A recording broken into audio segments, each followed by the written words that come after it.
So greetings everyone and welcome to the Monroe County Council special session on community concerns and law enforcement resourcing. I'm Eric Spoonmore, President of the County Council. It is 6:01 p.m. on Tuesday, June 30th, and this meeting is now called to order. At this time, I will now do a roll call of council members present. Council members, please unmute your microphones as I call the roll and indicate by voice that you are here present for the meeting. Councilmember Deckard. Here. Councilmember Hawk.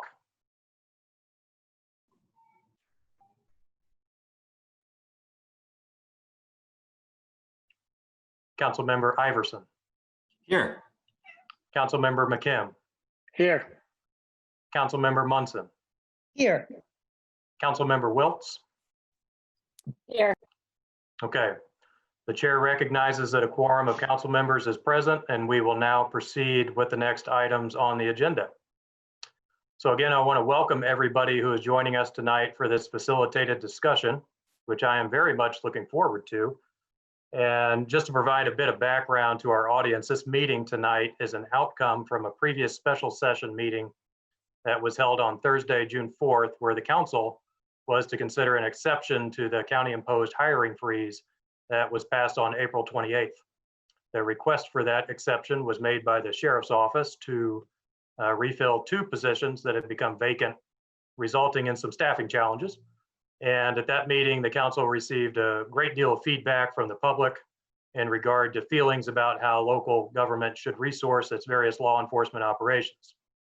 So at the conclusion of that meeting, the council made a commitment to hold an event tonight that would focus on further listening to and understanding the community's concerns for how law enforcement is resourced, specifically in the jurisdictions served by the Monroe County Sheriff's Office. And among the most key aspects that I really want to emphasize for this meeting tonight is the importance for us as council members to listen, to learn, and to educate ourselves on how we can work within our framework to inspire meaningful change and innovation within county government. And so at this time, to kind of set the stage for the most substantive portion of our agenda, I'm going to give the floor to County Attorney Margie Rice, who will deliver a brief presentation on the different aspects of county government and the various elected offices and how they interact in the delivery of public safety related services. So I'll just give Ms. Rice a short introduction here to the audience. Margie is a municipal lawyer and a graduate of the IU Maurer School of Law. She entered the legal field in 1997 and has practiced specifically as a local government attorney for the past 18 years, serving currently as Monroe County Attorney and previously served as Corporation Counsel for the City of Bloomington. Margie also teaches a law and public affairs course at the O'Neill School for Public and Environmental Affairs. So she has some great expertise and we're very fortunate to have her within the county ranks. So thank you, Margie, for sharing some information here with the public. And please do feel free to start whenever you are ready to go.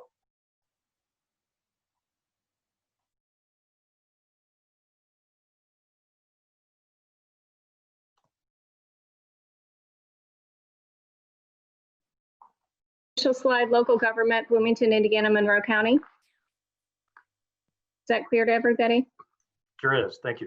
Okay, so this is really kind of local government 101.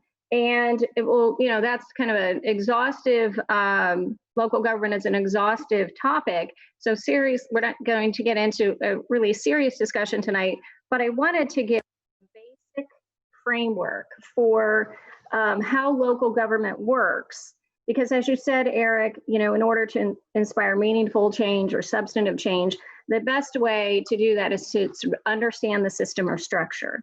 And we really want, the elected officials, as well as members of the public, to understand local government, how we vary. I'm going to give a little context and describe how we vary from our other neighbor in local government, which is the City of Bloomington, to give some information again, as a way of providing background and a framework for tonight's discussion.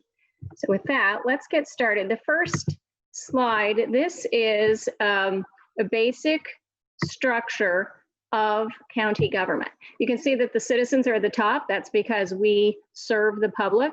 The money that we spend is all public dollars, taxpayer dollars, from income taxes and property taxes and other forms of public revenue. Across the top, you can see that it is a widely distributed group. There's power distributed to many different entities within county government. So we have the Board of Commissioners, the top left-hand corner. They are the executive and the legislative branch of county government.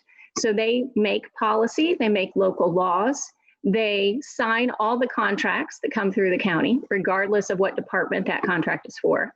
And they also maintain the buildings for the county. Next to the Board of Commissioners, you'll see a box for the county council, just who's meeting tonight, the county council. And they are the fiscal body for county government. They handle all the budgets, do all of the monetary transactions for the county in terms of budgeting and sort of projecting what kind of revenue we're going to have. If there's any bond issuance, so any large debt that's going to be issued by the county, it's approved by the county council. We also have a judicial branch. Unlike the city of Bloomington, we have a judicial branch. It's our circuit court. And there are 9 judges on this unified court. We have a prosecutor, it's a state elected official. And we have other elected constitutional offices within county government. Those are, again, mentioned in the Indiana State Constitution: the auditor, the clerk of the court, the coroner, the recorder, the sheriff, who we'll be talking about tonight, the surveyor, and the treasurer. And then there are some other elected offices that are mentioned in, when we say the General Assembly, that's state law. So the assessor is provided for by state law, and the assessor is the one who puts a value on every building for tax purposes in Monroe County. That's in the city, in Ellettsville, the town of Steinsville. She assesses a value to each property. And then we have, of course, the commissioners and the council, who are statutorily given duties as well. Most of the departments in county government fall underneath the branch of the executive, and so do a lot of the boards and commissions. And you can see down here in the corner, in the bottom left-hand corner, there are some departments that are mentioned, like legal, the one I work for, technical services, which is doing a great job hosting our Zoom meetings, our HR department, and some other departments, our highway that maintains streets. So I'm going to go to the next slide, which has, to contrast sort of how county government compares to city government. You can see that, again, citizens are the, sort of in charge, if you will, for city government. City government also spends taxpayer dollars and serve the public. So there's a mayor, there's the common council, and a city clerk. The mayor is the executive. The common council in the city of Bloomington is the legislative and the fiscal branch. So the city council is the one who passes laws and ordinances in the city, as opposed to the commissioners who do that over in the county. Pretty much every city department falls under the mayor's control. That includes the police department, the fire department, the controller, the engineer, etc. Let's get into a little narrative. Here's a contrasting slide. City government, again, has the executive as the mayor, the legislative and fiscal branch is the city council. They do not have a judicial branch, although they could have a city court if they wanted to create one. They are responsible for only the city departments, and their authority rests just within the boundaries of the city. They have a more linear structure or vertical authority, as opposed to the county, which has a widely distributed, more horizontal sort of form of government. Again, the executive and the legislative branch in the county are the commissioners. We have this fiscal body, which is the county council. The work that the county does is quite different than what the city does. We are what I like to call sort of the foundation of local government. We assess all of the property, we collect the taxes, and distribute those taxes for other units of local government. So if the county doesn't get the job done right in assessing property, in collecting the taxes, in distributing the taxes to the other units of local government, they will not be able to do the jobs that they do. So they really depend upon the county government to do the work. We're also the only unit of government that has judicial branch that runs a jail. And again, so we are intended to be very sort of collaborative and power distributed widely. Here's a little slide about the Constitution of Indiana. It sort of talks about, and this, again, these slides will be up on our website. So anybody who has questions who want to come back and take a look, they can. But much of what we do in county government is prescribed by the Indiana Constitution. And so here's a little, again, just some references to the articles and the sections of the Indiana Constitution that tell county government what it is supposed to do. Again, a little bit more information about that Constitution, State of Indiana, when it was written, and the constitutional offices in the state of Indiana are listed there. And those officers cannot serve more than 8 years in any period of 12 years. So for instance, the sheriff is in his final term right now, the current sheriff. Here are some duties of the sheriff. Even though he's a constitutional officer, he has statutory duties, and those statutory duties are listed in that statute, Indiana Code 36-2-13-5. And here's a list. I won't read them all for you, but I'll highlight a few. The sheriff, it's kind of one of the older offices in Indiana, and it has some sort of antiquated language. He is to arrest without process persons who committed offense within the sheriff's view, suppress breaches of the peace, and pursue and jail felons. That's something I always think is interesting, that the statute says we are supposed to have a jail for felons. It does not say misdemeanors, it specifically says felons.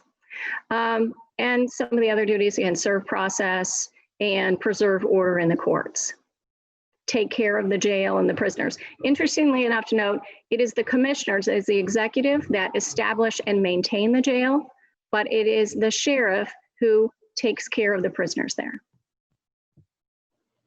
Here are some more duties just listed for the sheriff. Now, the Board of Commissioners, again, I said they're the executive, and they serve as the executive and legislative branch. They're the policy makers for the county. In every contract, so even if the sheriff wants a contract, it has to go through the commissioners to be approved. If the sheriff wants to spend money, it has to be approved by the fiscal body. So very rarely in county government, if at all, is there a single elected official that can do anything on their own. So the statutory powers of the commissioners, I highlighted this one at the top. Units of government have home rule power, which provides broad inherent authority to govern as necessary, even without specific statutory authority. So the rule in Indiana is that the elected officials have the specific powers given to them by statute, and they have all other powers that are necessary to do their work, provided they don't conflict with a statute.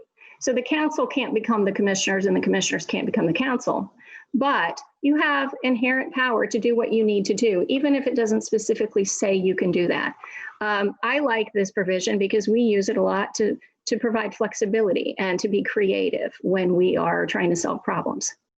But the commissioners control and maintain county property, they supervise roads, they approve all the payments on behalf of the county. They, again, receive all the bids and the contracts. And they often put a lot there, the group that puts people in place on boards and commissions. Sometimes the council does that too, but a lot of that is done by the commissioners. So the county council is meeting tonight. We have a 7-member county council. They are in charge of all fiscal affairs, and they also get to name the positions in the county. So the employees, they describe their jobs, and they pick their salaries. So there's a lot of authority there in determining how many employees we're going to have in the county, what their job description is going to do. And I will say there is an exception to that. The sheriff's merit board and the sheriff get to pick the duties for the sheriff's deputies, but those duties have to be ultimately put in a job description that's approved by the county council. So again, there's that check and balance and the sharing of some responsibility in the county government. The statutory powers granted to the county council by the General Assembly, so these are in state law, are to approve and fix annual operating budgets, to establish salaries and wages for employees, to fix the tax rates. So that's how we get our money, is we fix a rate. And that rate is multiplied by the value of the property in the county, to appropriate the public funds, and to authorize purchases and sales of county land. So property that is more than $1,000 cannot be sold or purchased without the county council's approval. They also have non-binding review of certain other budgets within the county, not the cities, but some other budgets that have to come before the county council for review. Contrasting the county with the city, and a lot of people get confused. They think that the county does sort of the same kind of jobs, but in the county, and the city does those jobs in the city, and that's not really right. The county has a very different role than the city. Some of what the city does, and again, I'm not here tonight to sort of explain what the city does, but I'm showing you these as a contrast. The mayor is in charge of enforcing ordinances, sort of spending the money that the city council gives him, recommending legislative action, ensuring efficient government of the city. It's a very sort of linear structure with the executive, the mayor, being in control. The common council of the city is sort of the check on the mayor. They do write the ordinances and the laws, and they pass the budgets. They also can investigate departments, officers, and sort of oversee what's going on in the city if they think something's awry. So that's sort of the end, and I will stop sharing my screen at this point, but I do want to just mention a few takeaways, if people will. I'd like to make sure that everybody understands that the county and the city operate independently because they are separate units of government. So for example, if somebody says, hey, don't like that Bearcat, I wish you'd sell the Bearcat, they need to know that the county doesn't control the Bloomington Police Department or the Bearcat, so that is not within county government's control to do. County government is really the foundation of local government. We're the only ones who operate a court and jails, etc. And county government is designed very thoughtfully to be collaborative, cooperative, to require elected officials to work together. It may be a slower form of government, but it is very much intended to be collaborative and creative. And I think that if you take that away and you think about what we're talking about tonight, that is an excellent structure for this kind of conversation. So thank you for letting me share. And I'm all done. Thank you, Margie, for that very informative presentation. And so now we will move on to the facilitated portion of our meeting tonight. And I know there's been a great deal of planning and thought put into the preparation for this meeting. I'm looking forward to listening to and learning more about the many constructive ideas that will be presented tonight. And I've got to say, our facilitator has just been a terrific partner throughout these last few weeks. And so now I will introduce her to the audience. We are delighted to be partnering with Latasha Williams, who is a Bloomington resident and has served as a mediator for the Community Justice and Mediation Organization and has worked with dozens of community mediation and restorative justice cases since her certification through CJAM in 2018.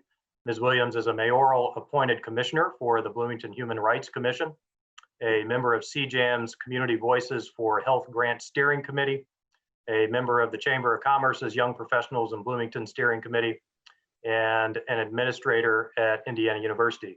Ms. Williams is also a doctoral student at the IU School of Education, where her doctoral focus is on the experiences of Black women, graduate students, faculty, staff, and administrators, and leadership and governance at historically Black colleges and universities.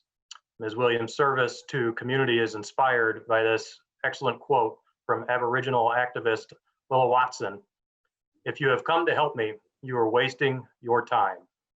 If you have come because your liberation is bound up with me, then let us work together." And I am very pleased to be working together with you, Latasha. So everyone, please join me in welcoming Latasha Williams, who will now steer the meeting from here. Hi there. Good evening, everyone. Thank you so much to the County Council for being willing to reach out to a community mediator to continue to have this timely and relevant conversation. So what I'm going to do is go over a few things for our next few agenda items. And I'm going to ask everyone if you could take a look at your screens, because we're going to be putting some information up on slides so that we all are on the same page in terms of how we're going to be following along, okay? So the agenda items that we've worked through already was our call to order. We've already done a welcome and greeting. We've already done let me make sure my slide is moving with me. There we go. We've already done some information slides. Thank you, Margie, for going over that civics lesson 101 for us. And so now we want to take some time to make some acknowledgements and set some expectations for today's conversation so that we're all on the same page and ready to move forward with this conversation together.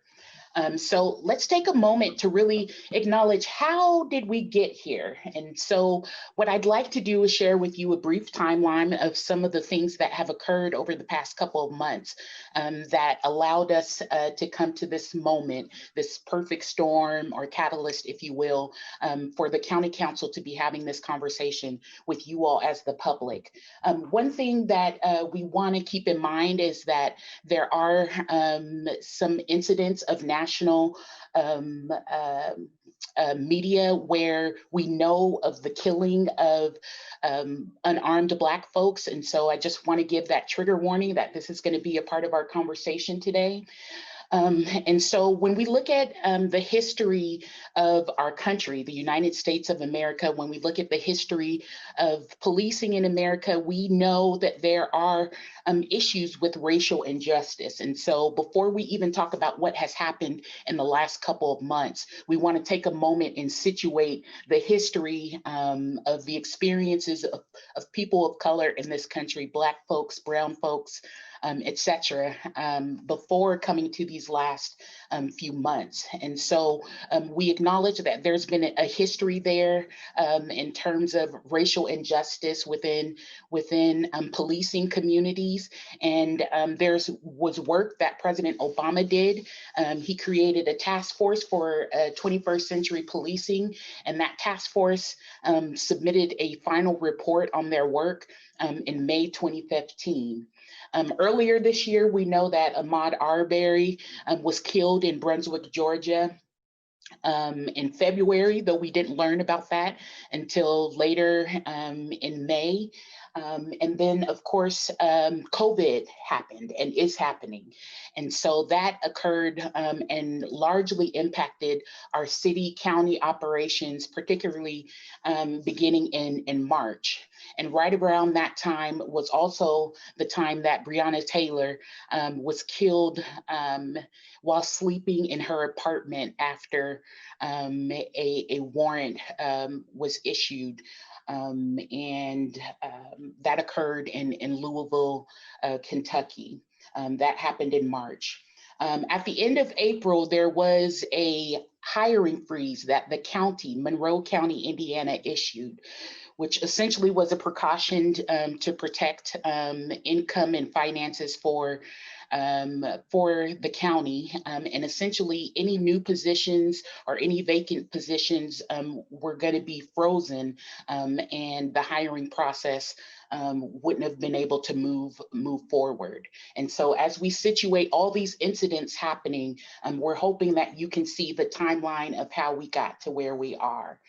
May 6th, there was the killing of Dreashawn Reed right here in Indianapolis, Indiana. And then May 25th, the killing of George Floyd in Minneapolis, Minnesota.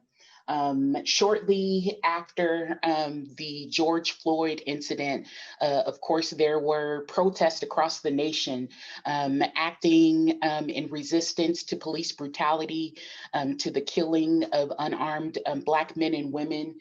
There were protests that were scheduled right here in Monroe County in Bloomington, which was scheduled for June 5th, the Enough is Enough March. Many of you may be aware of that peaceful protest that occurred right here in Monroe County. But before that protest occurred, there was a special session that the county council held. And the special sessions and any county council meetings held are posted on the county council website. And typically they are posted the Friday before the meeting is to be held, or for special sessions, at least 48 hours in advance.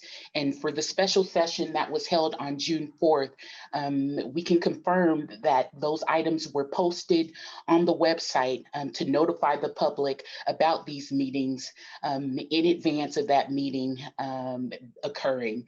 So there was essentially no intention in hiding or not being upfront and upright about what was to occur in that special session. Notification typically includes a meeting being added to the website and also notification to local media via email. So those notifications happened. And the timing of it, as I mentioned, may seem like the perfect storm, and I'm choosing to frame it as the perfect catalyst for us to be having this conversation. And so we want to make sure that we're all on the same page about the context coming up to this moment, so that we can start having a conversation today that's going to be meaningful and productive for today's time. One thing that I want to acknowledge coming from the timeline that I just talked about is that with a history of centuries of systemic oppression and racial injustice, that type of work, the systems that we operate in have been built over time and over several years. And so one thing we want to note is that tonight's conversation is just one point, one small checkpoint, one starting point to basically begin having the conversation about how things may change or be enhanced in the future. And so we want you to really see this conversation as one starting point for ongoing conversations regarding how we can enhance our future relating to law enforcement and resourcing right here in Monroe County. The other thing is that today's session, I know that there were some questions in the chat.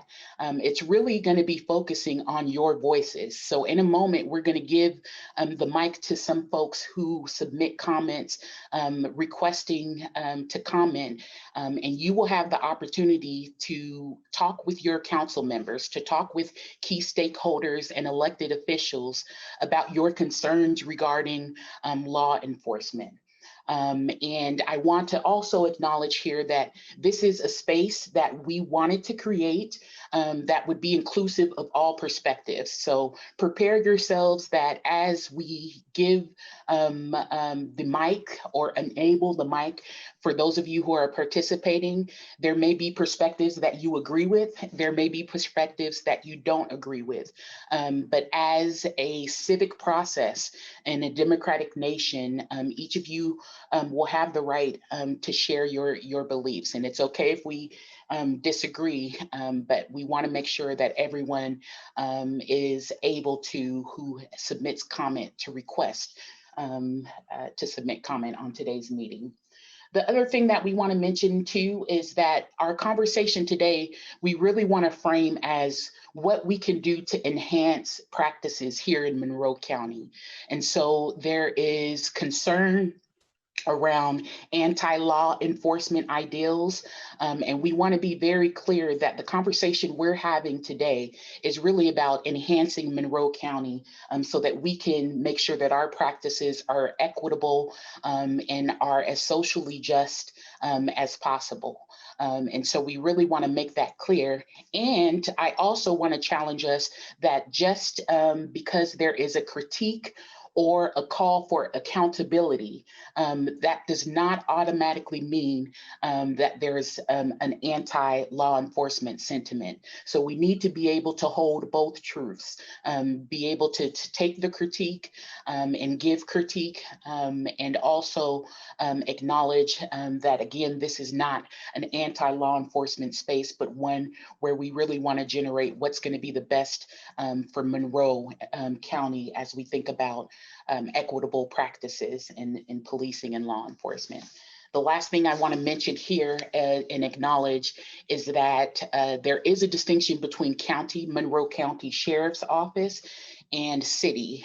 So city of Bloomington, city of Ellettsville, what have you. So we want to make sure that you all are clear that our conversation today really arose out of conversations regarding law enforcement resourcing for the county, for the sheriff's office. The last thing I want to share is, as a facilitator here, I'm going to be chiming in and making comments here, and my ideas and comments are my own, so they don't represent necessarily the county, the city, whomever. The ideas and the concepts and the requests that I'm making as a facilitator for this session, okay? All right, expectations. So here's what we're going to do. We're about to open the floor for public comment. I want to acknowledge quickly that the best way to participate is via your device, because your devices will allow you, your smartphone devices, laptops, desktops, your devices will allow you to participate in a poll that we are asking you to complete during this session, and your device will allow you to submit to the question and answer feature in Zoom. Essentially, we are going to ask you some questions about topics that you would like to prioritize us discussing tonight. We've had the opportunity to review over 150, I think, emails that you all sent after the last session to the City Council. And we had an opportunity to take a look at the chat from the last special session with County Council. And from all of those pieces of feedback that you provided, we basically coded and themed your feedback, and we've identified about 7 areas that we want to talk with you all about tonight. And so we want you to poll and tell us which ones you would like to prioritize. We're going to talk through all 7 areas, but we'd like to see your feedback in terms of what you'd like to prioritize. Once you do the poll, then we're going to start talking about those specific topics. And what we're asking is for you to submit into the Q&A feature that you would like to comment on a particular topic, and give us 1 to 2 sentences. And this is to help us ensure that we're making the most of our time, that we aren't necessarily being Zoom bombed, or there aren't any other inhibitors to us having a productive conversation tonight. So what you would do is, if you know that we're discussing a topic you're interested in, you submit 1 to 2 sentences. I would like to speak on resourcing social services. And we will then allow for individuals to enable your mic and unmute your mic. And you'd have 1 to 2 minutes with a timer on the clock to share your comments. And what we're asking for folks to do is to make sure that your comments, I'm not interested in tone policing. Surely these issues are ones that many people are passionate about. And so we encourage you to use your First Amendment right to express yourself. And we're asking you to make sure that whatever comments you do share are relevant to the topic that we're discussing tonight, and that it doesn't infringe on anyone's right to be free of hate speech or obscene language. Okay, so we're just asking you to make sure your comments are relevant to what we're talking about, and then making sure that obscene language or hate speech will not be an issue for us. In the last chat, I understand there were some concerns about whose voices were being heard and whose voices were being brought to the table. And here's where we need your help as the public. Because we're doing this conversation via Zoom, we really need you to regulate your own involvement. And so for those of you who know that you typically take up a lot of space, or you typically have a voice at the table, there's a concept we like to call in facilitation land, step up, step back. So those who typically don't have a voice at the table, and typically voices aren't centered, then we want you to step up and submit a comment and share that you want to share what you need to share. And for those of you who typically do have a voice at the table, now's the time where you would step back and say, I'm going to allow some other people to speak. And so we want to be clear that we are not going to be the persons facilitating necessarily what demographic of people are speaking, but you all as the public should be conscious and knowing what you have to share in your identities, and step up if we need to hear from you, and step back if that's a space that you know you already have voice and access to. Okay. 2 minutes per person. I've already shared that. Please state your first and last name for the record as we are recording this proceeding. And then the last thing that I want to do is really a challenge. It's a civic engagement challenge. We especially in this age, find that there's many ways to resist, to vocalize opinions and perspectives. And what we want to do in this session is really make sure that we are moving towards solutions and considerations for, again, enhancing Monroe County. And so it can be very easy for us to fixate on what the issues are and what the problems are. And once we've clearly identified what the issue or problem is, we really want to get to a different mental space where we're not just identifying, but we're creating new ways to solve these problems. And so as you share, I really want to challenge you all to think critically about what you're sharing, identifying the problem that you're sharing, and also share with us some recommendations, some considerations, or some solutions for the problem that you'd like for County Council to consider. Okay. All right, so at this point, I'm going to ask our tech team if you can help us by placing the poll up for participants to see so that we can go ahead and start with public comment.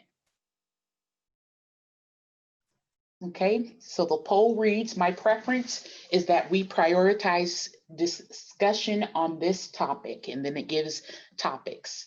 So one topic is the current Monroe County successes. So there's a lot of stuff that the Monroe County Sheriff's Office is doing in the community that they've been recognized for. They've been recognized for enforcing the stop arm on school buses. They have been recognized for adding body cams and dash cams, recognized for ordering sanitation equipment for the correction facilities during COVID. And so there's one conversation topic where we can talk about those successes and celebrate those successes. There's another topic that talks about reallocating budget. So what budget might have been allotted to the Sheriff's Office to consider allotting that budget to other areas in social services, mental health, substance use programs. I know the Bloomington Monroe County community has developed the Stride Alliance. So thinking about those particular initiatives and where budget might be reallocated. There's also transparency. So a lot of your comments in your emails and in the chat from the last meeting talked about transparency with practices, hiring practice, who's being selected, transparency with budget, transparency with performance from the Sheriff's Office, and if there's been grievances or complaints with the Sheriff's Office. And so that is a topic that we could talk about tonight. Development and revision of policies or protocols. So this is largely what was stated in many of your emails. If you think about the 8 Can't Wait campaigns, and many of the campaigns around police reform. This particular section talks about that. So use of force policies, use of force continuums, talking about body and dash cam policies and when that footage and surveillance should be made available to the public and when they should be turned on and turned off. Complaint and grievance policies, internal affairs review, citizen and civilian review. So there's lots to consider here. Psychological and anger management evaluations. I think one of the Bloomington Reddit pages had a list of some of these things, and that's where these particular poll options came from. There's also equipment inventory. There's been a lot of conversation about Bearcat, which is really owned by Bloomington Police Department. And so we had to make sure that that was added for conversation so that if you want to talk about that, we can do that.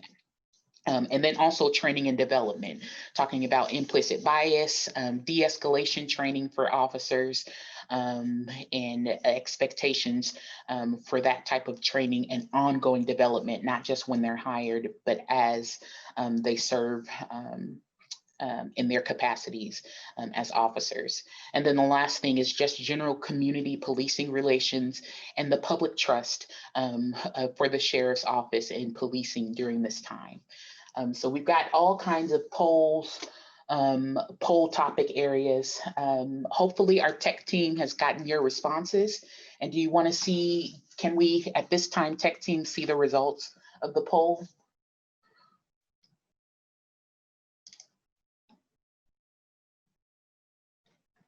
Do I have to stop sharing? Yeah, I can go ahead and stop the poll now. There are a few answers still trickling in though. Okay, all right, so let's take a moment to get those responses before we move forward.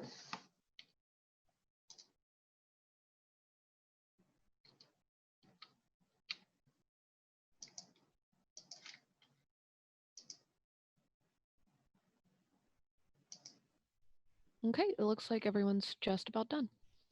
Sounds good.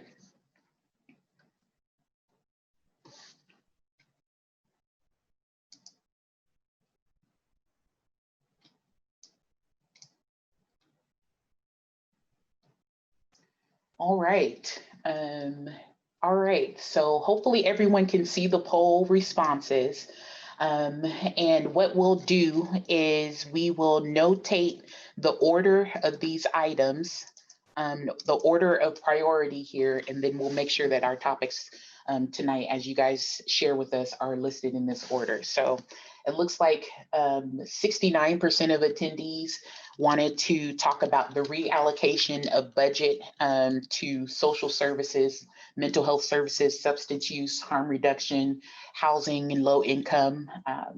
And then it looks like the next highest was transparency with policing practices, hiring practices, performance evaluation, grievances. And then from there, it looks like the development or revision of policies and practices there. I'm taking notes as I go along here. And then from there, community relations and public trust.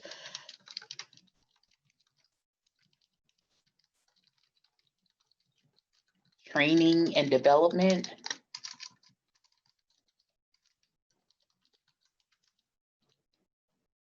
Is that right? Equipment inventory. And then Monroe County Sheriff's successes is the last name.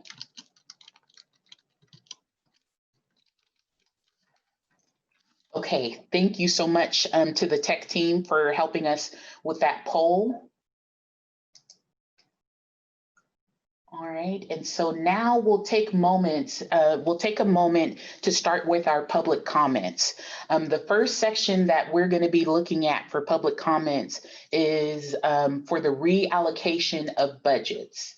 And so I'm going to browse the public comments for a moment, and then we are going to work with our tech team to enable the microphone of the individuals that will be speaking about the reallocation of budgets. Okay, so give me 1 second.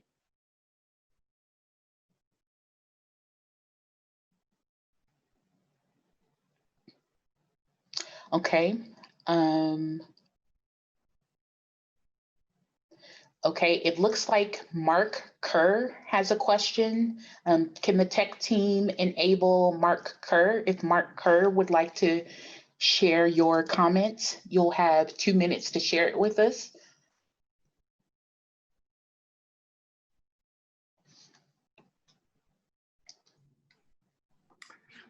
Yeah, so you see my question in the chat, but to the reallocation of budgets, I assume that most of you are aware of the programs in, I believe, Eugene, Oregon, and some other locations where resources are being allocated as first responders to situations that likely don't need police involvement. I'm wondering where you guys are as a council on that topic. That's all. Okay, and are you yielding the remainder of your time, Mark?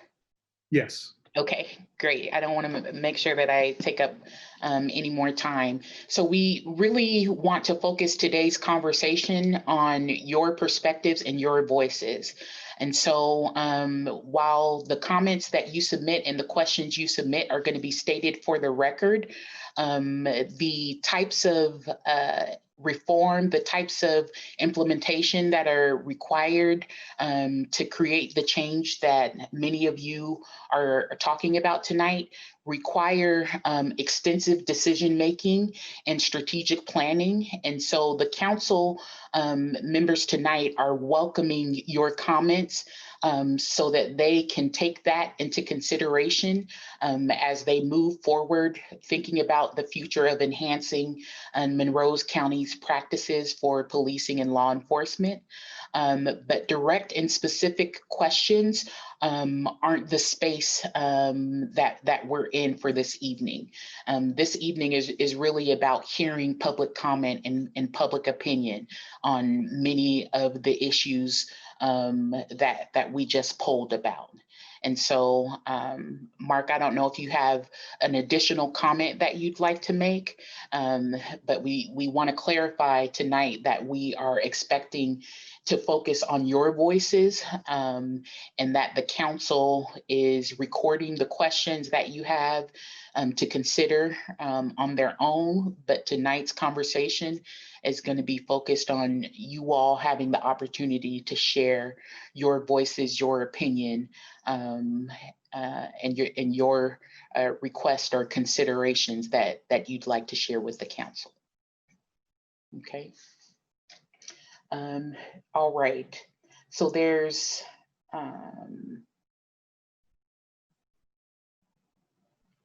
it looks like Kevin Meskel.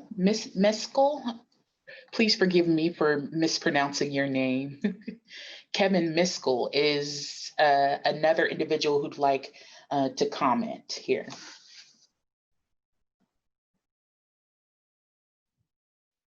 Am I successfully unmuted?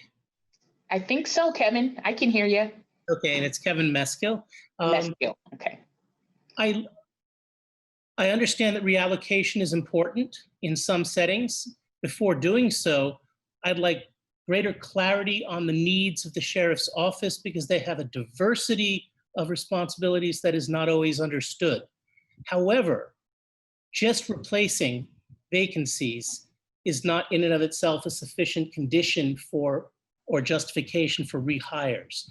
I want to know and ask the county to reconsider or to consider how we go forward and how we might change these job responsibilities for the sheriff's office as we're allocating future budgets.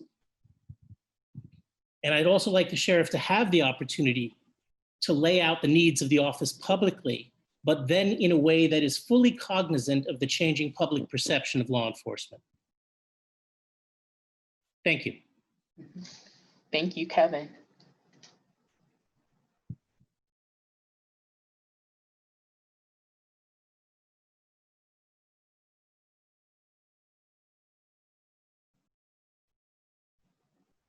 Okay, it looks like there is a comment that is being requested from Peter Ruiz. I hope I'm pronouncing that correctly. Would you like to share public comments on reallocation of budgets? Yes, yeah, my name is Peter Ruiz. I would like to comment that a lot of the services that the sheriff is currently providing or attempting to provide are actually services that should be spread throughout different social service organizations, that we should be using the budget that we have with our sheriffs and move that towards social service workers specifically working with mental health and substance abuse, as well as those who are working in areas of dealing with domestic violence and sexual violence survivors. We find when we look historically at what has occurred specifically in areas of domestic violence or sexual violence, we find that the police and policing often fails survivors of these experiences. We also see statistically that we have officers all across the nation, and I'm sure that is reflective in Bloomington, who are currently abusers.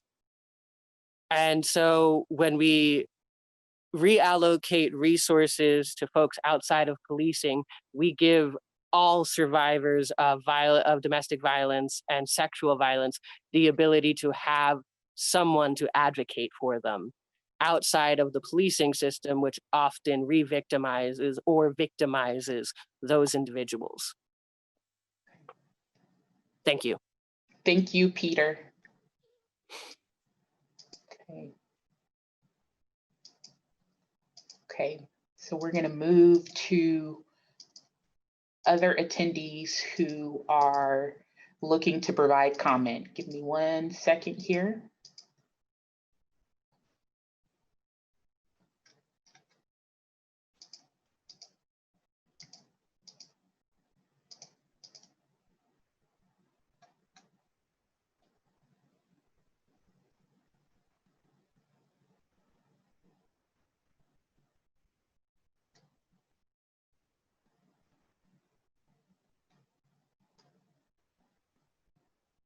Okay, so there's additional comments from anonymous attendees, so I'm not able to identify folks who would like their mics enabled because you're all identified as anonymous attendees.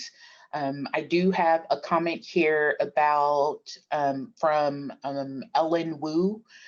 Ellen, would you like to comment or elaborate on what you've submitted here? Thank you.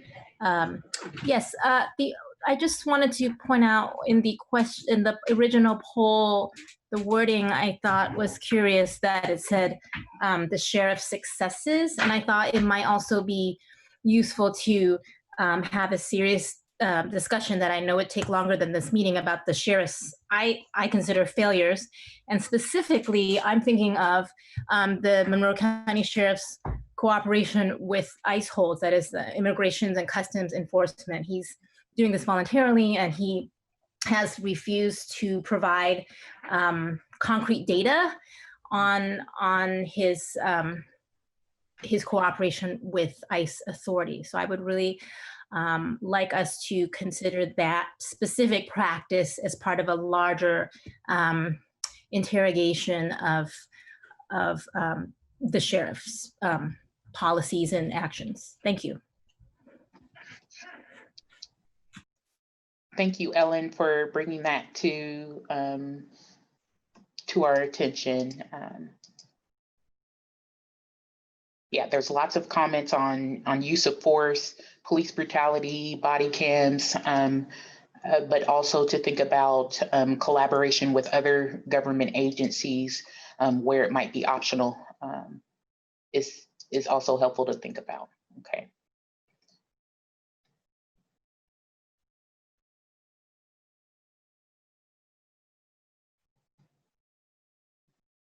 Okay.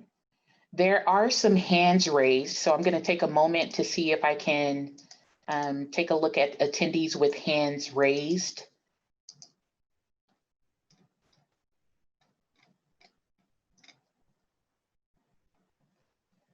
Dylan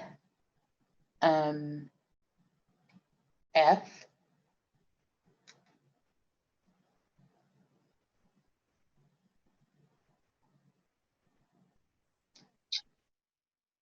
Yes.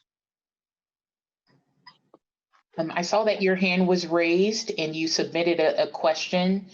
Is there anything that you would like to share with the council today relevant to the topics we're discussing? Not really a question, more of a point. I think the sheriff's office is defunded, and I don't think we have enough money to properly participate in the things that we need to. As a whole, I think there's a lot of things that could be done, but there's just not enough money there. And there's not really a question, there's more of a point, and a question I was asking for you and not from the general public. Okay.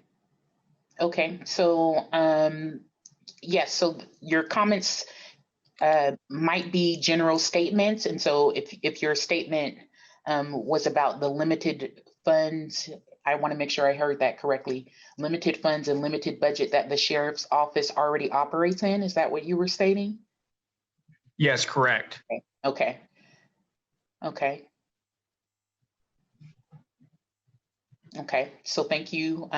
We'll acknowledge that comment for being a part of this recording. Thanks, Dylan. Thank you. Mhm.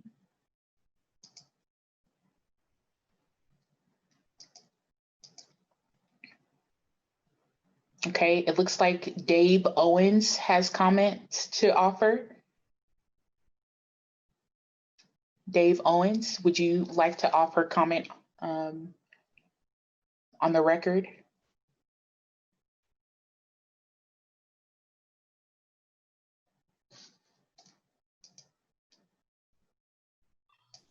Hi. Yeah. Sorry. Can you hear me? Yes, we can hear you. Hi. I'm interested more in some more information. One of my concerns on some of these topics is that the Monroe County Sheriff's Department is kind of being held up to the same standards as BPD as far as the type of policing they're doing, rural communities like we are. And one of my concerns with potential defunding, they have a lot of area that we cover that they cover right now. As a former dispatcher, so I know a little bit, but in defunding them, to get from one side of our county to the other is possibly 40 minutes.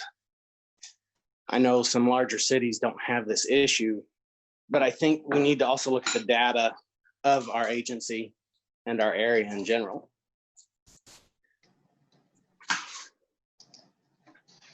That's really my only statement. Okay. Okay. Thank you, Dave. So it seems that you're offering, again, that the current level of funding for the sheriff's office, given the work that the sheriff office covers and the jurisdiction the sheriff office covers, seems insufficient. And so I want to redirect our scope to the reallocation of budgets towards social services. And so if anyone else has any comments about that, then we're happy to hear from you. I'm going to go to the raised hands for Macklin. Hi, am I unmuted? Yes. Hi, my name is Macklin, and I am a community youth worker. Specifically, I work with teenagers. And I would really like to speak to the allocation of the budget for the County Sheriff's Office and largely for BPD as well, though I know we're not talking about BPD. I do work with teenagers, and every time any police has gotten involved in these teenagers' lives, it has made them markedly worse. And I don't just work with teenagers in Bloomington, I work with teenagers across Monroe County. So this has been both BPD and the Sheriff's Office that we have interacted with. Every single time they have escalated the situation, and every single time they have made things worse for these teenagers. So I would really love to see Some or really all of the policing budget get reallocated into social services like our local schools, like social workers, like our public libraries, in order to better serve our community youth and in order to better serve all of us. I would also like to address a comment that was made at the beginning of this about how this meeting is specifically not about defunding the police or abolishing the police. And I would really just like to challenge the lack of imagination with that statement. We have an enormous amount of money that is currently going to the sheriff's office, and that could be used for so much good in our community instead of being sent to escalate situations and make our citizens' lives worse. Thank you, and I yield the rest of my time. Thank you, Macklin. I am looking toward the chat. It looks like Sarah Erickson would like to provide comments about allocation of budget and fiscal responsibility. Sarah Erickson, hi. Hello, yes, can you hear me? Yes. For the record, my name is Sarah Erickson. I also want to challenge the statement that this is not an anti-law enforcement conversation. As we saw during the lecture portion from the lawyer, that the Community Commission is responsible for fiscal things that go on in our community. That is exactly tied to being anti-law enforcement, because when we are asked as a community whether or not we want another sheriff, that is law enforcement. And we are putting money into law enforcement. Those police, the sheriff or BPD, are not trained to respond to somebody overdosing or somebody that is experiencing an overdose and is only a danger to themselves. We have seen time and time again that sheriffs, police, anything like that, they are the absolute worst possible person because they don't have any professional training or education to deal with people that are more harm to themselves than to others, and they merely escalate situations. And so I do think this is about anti-law enforcement. I think this is an opportunity for the county commission to recognize their fiscal responsibility and listen to the citizens that they serve who say they don't want more sheriffs, more law enforcement to be in their town. They want that money, fiscal money, to be put towards things that can help the citizens and towards people that are trained professionally and educationally for years and years and years to respond and aid these people that are in pain and suffering because of the system we have built that fails them.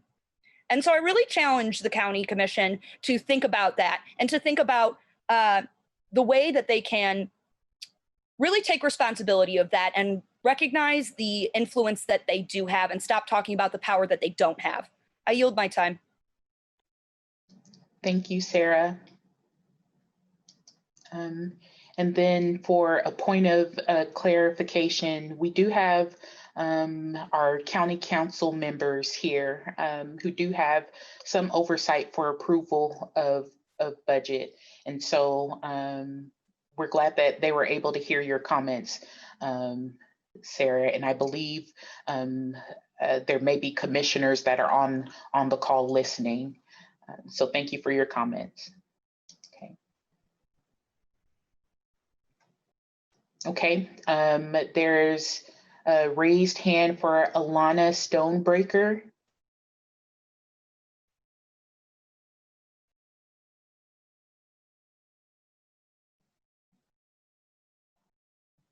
Alana, would you like to offer comment?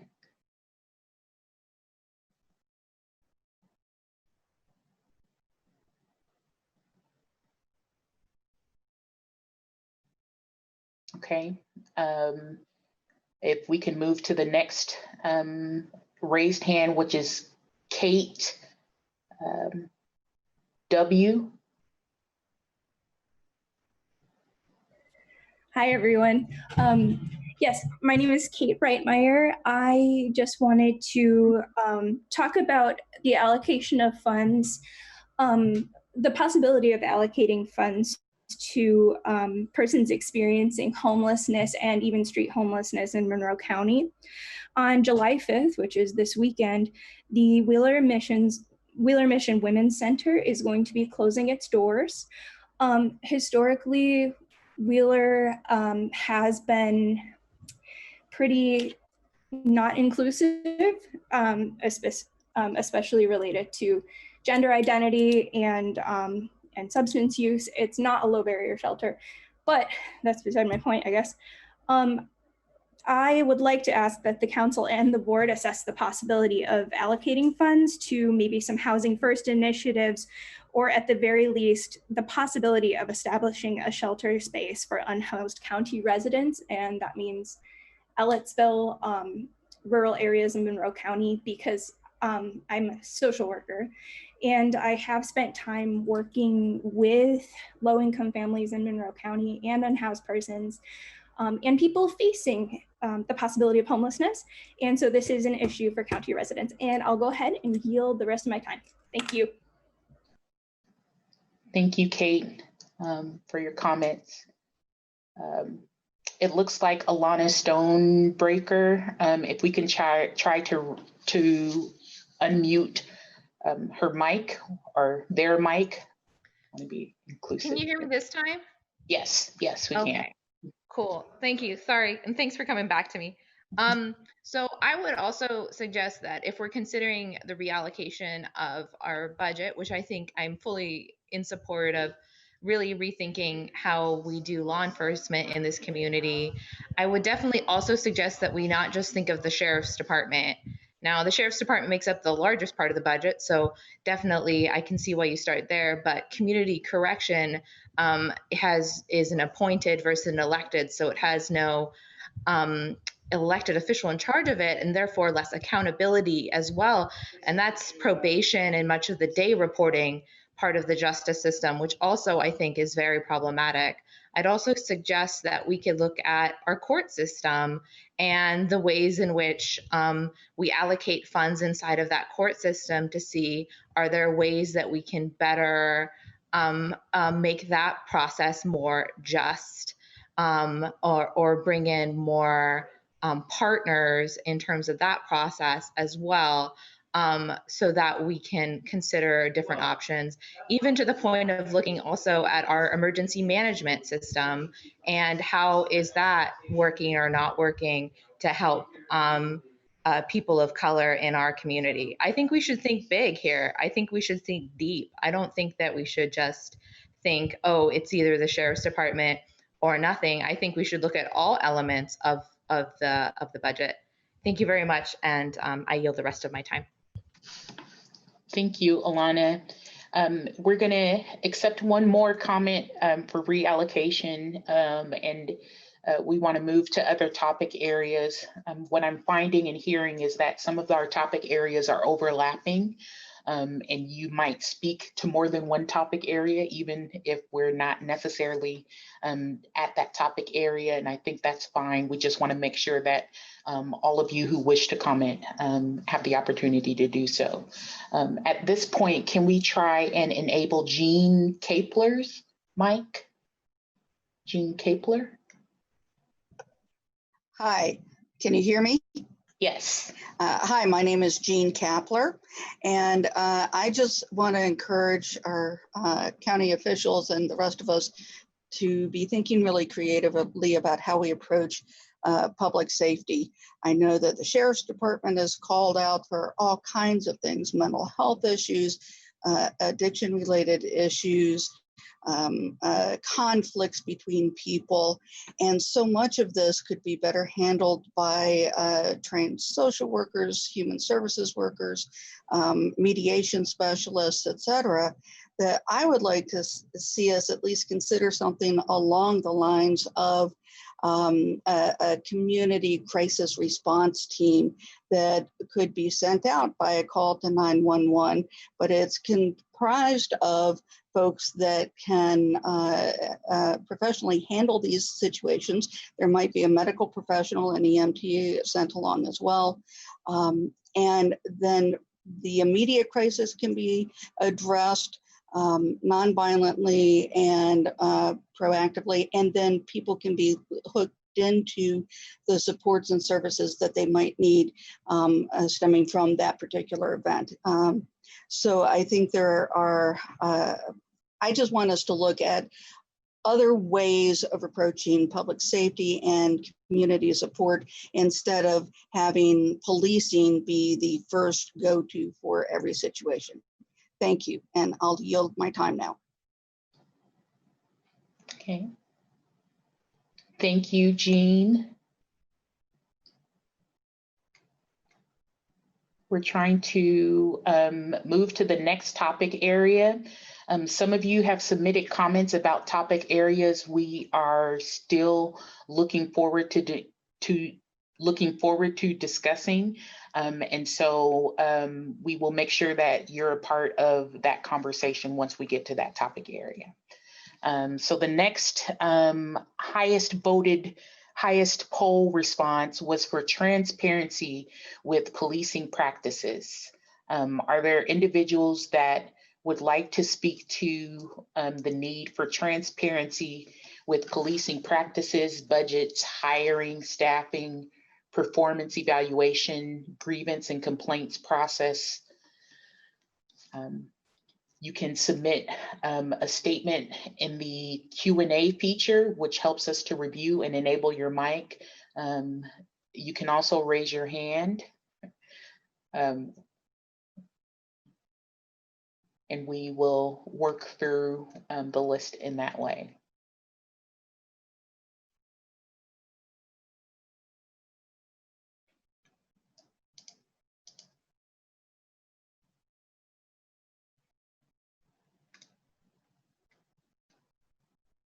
Okay, let's go through the raised hands features. At this time, Ann Bright. And again, as the mics are enabled, if you can make sure you state your first and last name. My name is Ann Bright. I live here in Bloomington. My question comes from having read the article in today's Herald Times, headline, "Council Seeks Answers to State's Jail Crowding Issues." I have a lot of questions about the data that's collected and sent to the state, because I believe you can't evaluate current practices or you can't make changes to current practices unless you know specifically a lot of data about them.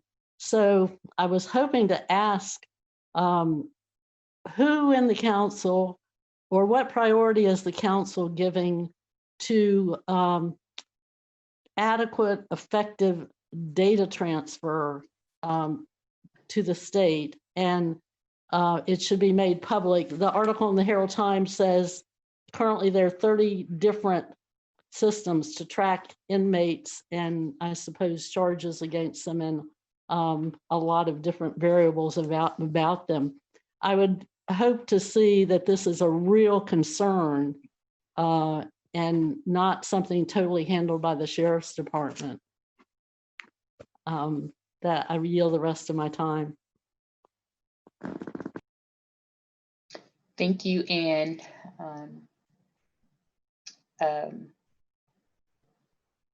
And talking about data collection on current correction in policing practices for the Sheriff's Office, a part of transparency of information. Thanks. It looks like there's also a request from Kel.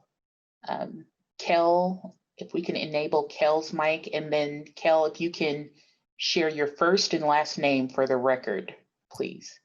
Yeah, so hi, I'm Kel, and mine's kind of a hybrid of the two first things. I want to repeat the goal that was stated repeatedly at the other two meetings of defunding law enforcement, when we heard from a lot more radical voices than we're hearing from today, which I don't think is a coincidence, given that it's taken us 3 meetings to get here. I think people get some battle fatigue going, and we see a lot less diversity in the folks speaking and a lot less radical responses. And I want to say that, you know, a pretty easy place to start with this would be refusing the request of the sheriff to make these new hires and reallocate those funds to the many myriad of things that people have so helpfully pointed toward that it would be needed for. I want to add to that, you know, since you've really limited this discussion by limiting it to only these topic points, I think that's really problematic. And I think it points to a broader problem with this entire process. You said you wanted to garner more public interest, and yet we're seeing about 3/4 of the people who are on the initial call at that initial meeting, with again, far less radical and seemingly less diverse voices. You've disabled the public chat. You've made it so we can't see each other or even each other's names with a number of attendees, which is incredibly isolating, silencing, and limits accessibility. Not everyone is able to comment verbally or has the desire to do so. There was a lot more participation in the chat, and you even said you learned a lot from those chats, so I don't understand why that was disabled. And also the lead up to this felt very defeating. It felt like a lot of passing the buck in advance, and there's still not been any acknowledgement of the egregiousness of the sheriff's request, given the timing of it, as well as his behavior and his dismissiveness toward particularly Black women at that initial meeting. And my final thing is that I have a PhD and I had a hard time understanding how to talk at this meeting, and I think that that's a problem as well. So thank you. Okay, thank you, Kel, for your comments. And wanting to remind folks of right now we're discussing transparency with policing practices, budgets, hiring, staffing, performance evaluation, grievances, and complaint processes. And there's other topics we're going to be working through. If time permits, we will also share an open session where individuals can comment on any of the issues related to resourcing law enforcement. But we thought these topics would help us have a productive conversation toward very succinct ideas in terms of coming up with solutions. So there are some additional folks with hands raised. It looks like M.R. Reese at IU, if we can enable the microphone there. And if you could state your first and last name for the record.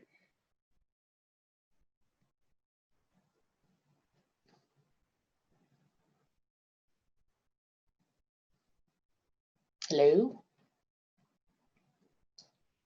Tech, were we able to enable M.R. Reese at iu.edu?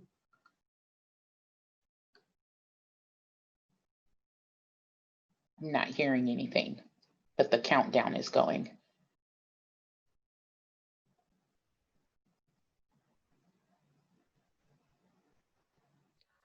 I apologize. I'm going to have some difficulty talking while the countdown is up. Yes, Emrys did have their mic enabled. Oh, okay. Enabled.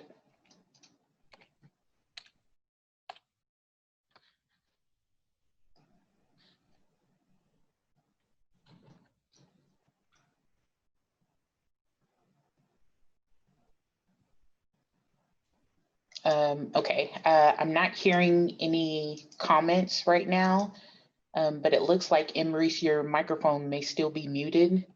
And Tech, you just confirmed that it was unmuted for a portion of time.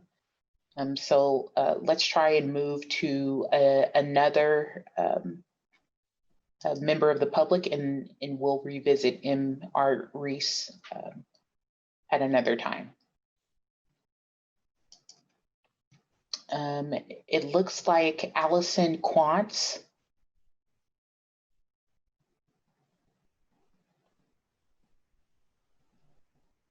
Hi, can you hear me? Yes. My name is Allison Quantz, for the record. I'd like to echo what I've heard a lot of other folks here say, that we should drastically reduce the sheriff's budget with an aim to defund. I'd also like to ask that the council respond to comments and questions at this meeting. You started by talking about the hundreds of comments that they'd already received. They've already heard from the community. This meeting should be an opportunity for us to engage with our council members. And frankly, I find it cowardly that they won't answer questions and that there's no accountability for them. I yield my time. Okay. Thank you, Allison. There is a comment here from Trish Curley. Trish Curley, would you like the floor to share public comment?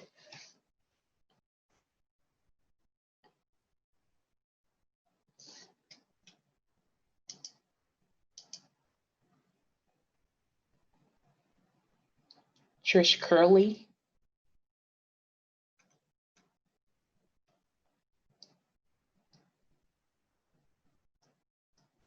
Trish has left the meeting. Okay. It looks like there is a comment and raised hand for Eli Parker Reyes. My apologies for mispronouncing. Hello, can you hear me? Yes. Okay, my public comments has to do with on transparency. I've noticed Monroe County Sheriff, along with a lot of other different law enforcement agencies, they're very big on collecting data, but they're not as big on sharing it. I'd like to comment on the idea that we should disallow the use of stingray devices and other devices that basically pretend to be cell towers and allow law enforcement to collect things like metadata, user data from cell phones. Additionally, in the interest of transparency, I'd like to see something similar to what Abby Eng in the Q&A section mentioned, a database where we can see more detailed info on law enforcement. I'd like to see a database of complaints organized by badge number, things of that nature. I yield the rest of my time. Thank you. Thank you, Eli. There's a hand raised for Kate. Kate, if you can state your first and last name for the record before you comment. Hi, can you hear me? Yes. Okay, I'm Kate Blake. My comment has to do with transparency, has to do with white supremacy. I'm for defunding. I think there's a lot of money. I asked Jeff for some clarity, and I wanted to thank him. He's going to get back to me on how much money exactly is spent on policing, but it's a lot, and I would like to see most of it go to social services. But in the event that it doesn't, I think the thing that's immediately needed is a large investigation into the presence of any white supremacists inside of the Monroe County Sheriff's Office. I think there needs to be investigation of people's social media. I think they need to be looking, I think that for symbols, hate symbols, anywhere, in their private information, or also just on their cars. I've heard reports that you can see thin blue line stickers outside of the Monroe County Jail. And I don't know if people know this, but that's an inherently racist symbol. It's black and white for a reason, and the thin blue line is surrounded by black lines. It's an implicit message about white supremacy and that the cops stand for, protecting white people basically from black people. And it's incredibly offensive. And if that kind of thing is, something that police officers feel comfortable announcing, then there definitely needs to be an investigation. I think we should spend any amount of money it takes to find out if there are any white supremacists and then immediately remove them. If it turns out there's a lot of them, then we definitely need to talk about defunding. Thank you, and I yield the rest of my time. Thank you, Kate. Looks like here, Nathan Muchler. I hope I pronounced that last name correctly. Yes, thank you. Thank you for your attention. Others will speak more eloquently and with greater education and understanding of the importance of transparency within the sheriff's office and the county government. I want to share an emotional moment that for me gave me a feeling of clarity on what I see that needs to be done. I was listening to the radio when I heard a clip from the Richard Brooks family. I heard their grief and their anguish as they spoke to the press about their loved one being gunned down. It struck me in that moment that I wasn't afraid of being murdered by the police for just falling asleep at a Wendy's. I was afraid. I was terrified that I would be at that podium giving a press conference for someone in my family. At that moment, I realized I had a choice. The choice was to wait until I was forced to take action, or to act now, today, at this moment, with the knowledge that maybe, just maybe, I could imagine a world where I would never be at that podium mourning a loved one. I imagine we'll hear lots about how we aren't Minneapolis or Louisville or even Indianapolis. And I am grateful for every action, policy, and focus that makes us safer and better equipped to help each other. But it is a fact that it is a question of when and not if. When not if, we as a county will have our own reckoning with the death of one of our loved ones here in this community. I ask you to have the moral courage to take a stand today at this meeting and tomorrow and the next day, and do whatever is necessary to end the oppression and violence that looms over our community.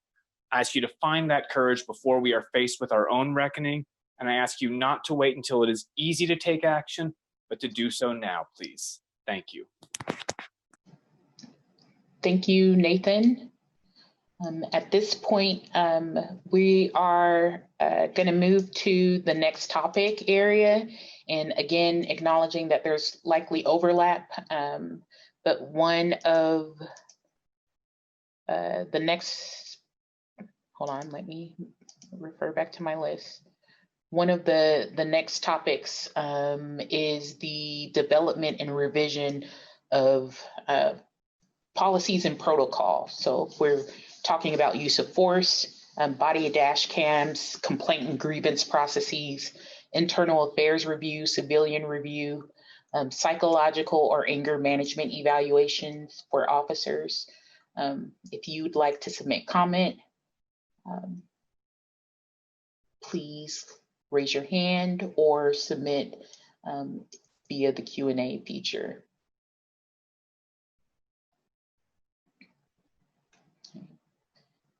It looks like next on the raised hands list is Peter Ruiz. Peter, and can you state Hi there. For the record, my name is Peter Ruiz once again. Before I address this topic, I would like to quickly go back to what Kel said previously about accessibility. These meetings have been less and less attended, and part of disabling the chat function is ableism. When we disable the chat function, we disable the ways in which folks with differing abilities are able to engage in this conversation, which is really concerning considering the amount that there's a large levels of violence against those of differing abilities from policing. And so those voices also need to be allowed in this space. And right now, this space is very ableist, in the fact that there is no chat function, in the fact that there is no moderator who can use sign language in order to interpret what is being said for folks of differing abilities. And so that's on that. And then as far as all of these other practices, what we find with body cams is that it doesn't work. What we find with these different practices is that these increase the ways in which policing receives budgets. They get more money, more technology in order to further criminalize Black and brown people, in order to further criminalize homelessness, in order to further criminalize disability in our country. And so if we aren't talking about defunding and reallocation, we are talking about nothing when it comes to the safety of our communities. Thank you, and I yield the rest of my time. Thank you for your comments, Peter. We have Nicholas Petrie. Hi, can you hear me? Yes. Great. So I did want to start with echoing the comments of Alana, Sarah, Macklin, Ellen, both of Peter's comments, Kate, Jean, and Kel. And I say that in hopes that each council member will revisit this meeting and listen to those comments again and again. I have had my hand raised since the first topic discussion, so I apologize. I will be touching on a couple different things.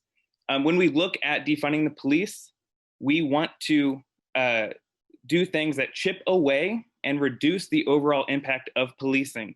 We want to challenge the idea that policing is keeping us safe in our community. We want to suspend the use of paid administration leave for cops under investigation.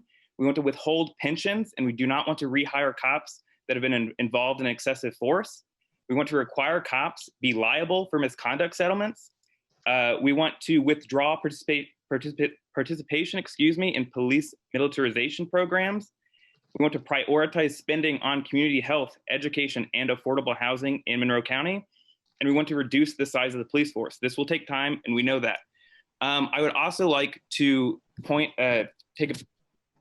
back to the transparency issue of what data is being collected, what are the protections and safety procedures we have for the people that are currently in prison, what is the data on use of force for Monroe County sheriffs, and also what is the status of the ACLU lawsuits. I believe there have been a couple over the years against Sheriff Brad Swain and in reference to the Monroe County jail. I yield the rest of my time. Thanks. Thank you, Nicholas, for your comments and for your patience with being called for comment. I have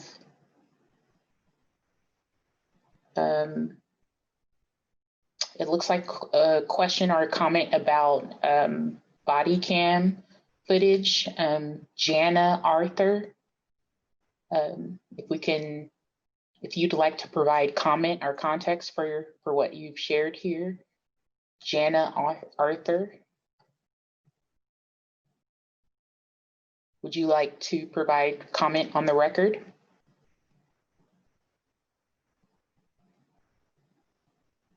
Yeah, hi. My name's Jana Arthur, and I thought that the comment that I had was possibly about another topic, but one thing that I do want to talk about is that body cam footage from police officers should be free. We experienced an incident on June 10th at 7:33 p.m. with Officer Jay Brown, and he escalated a situation, and I think that the community should be able to get that footage for free. I also would like to know whatever happened with him. Was he disciplined for escalating a peaceful situation? I also am interested in knowing the sheriff's office, what sort of training they are provided as far as the 8 can't wait. I know the Bloomington Police Department receives 4.5 times the training. And my personal experience on the streets is that the BPD cops are cool and the sheriffs are constantly escalating, and they just don't seem to receive as much training. And I yield the rest of my time. Okay. Thank you, Jana. It looks like there's time here for a comment request here from Kira Dominique.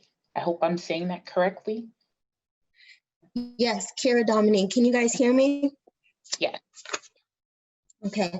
My name's Kira D, and I'm a Navy veteran and a mental health advocate here locally.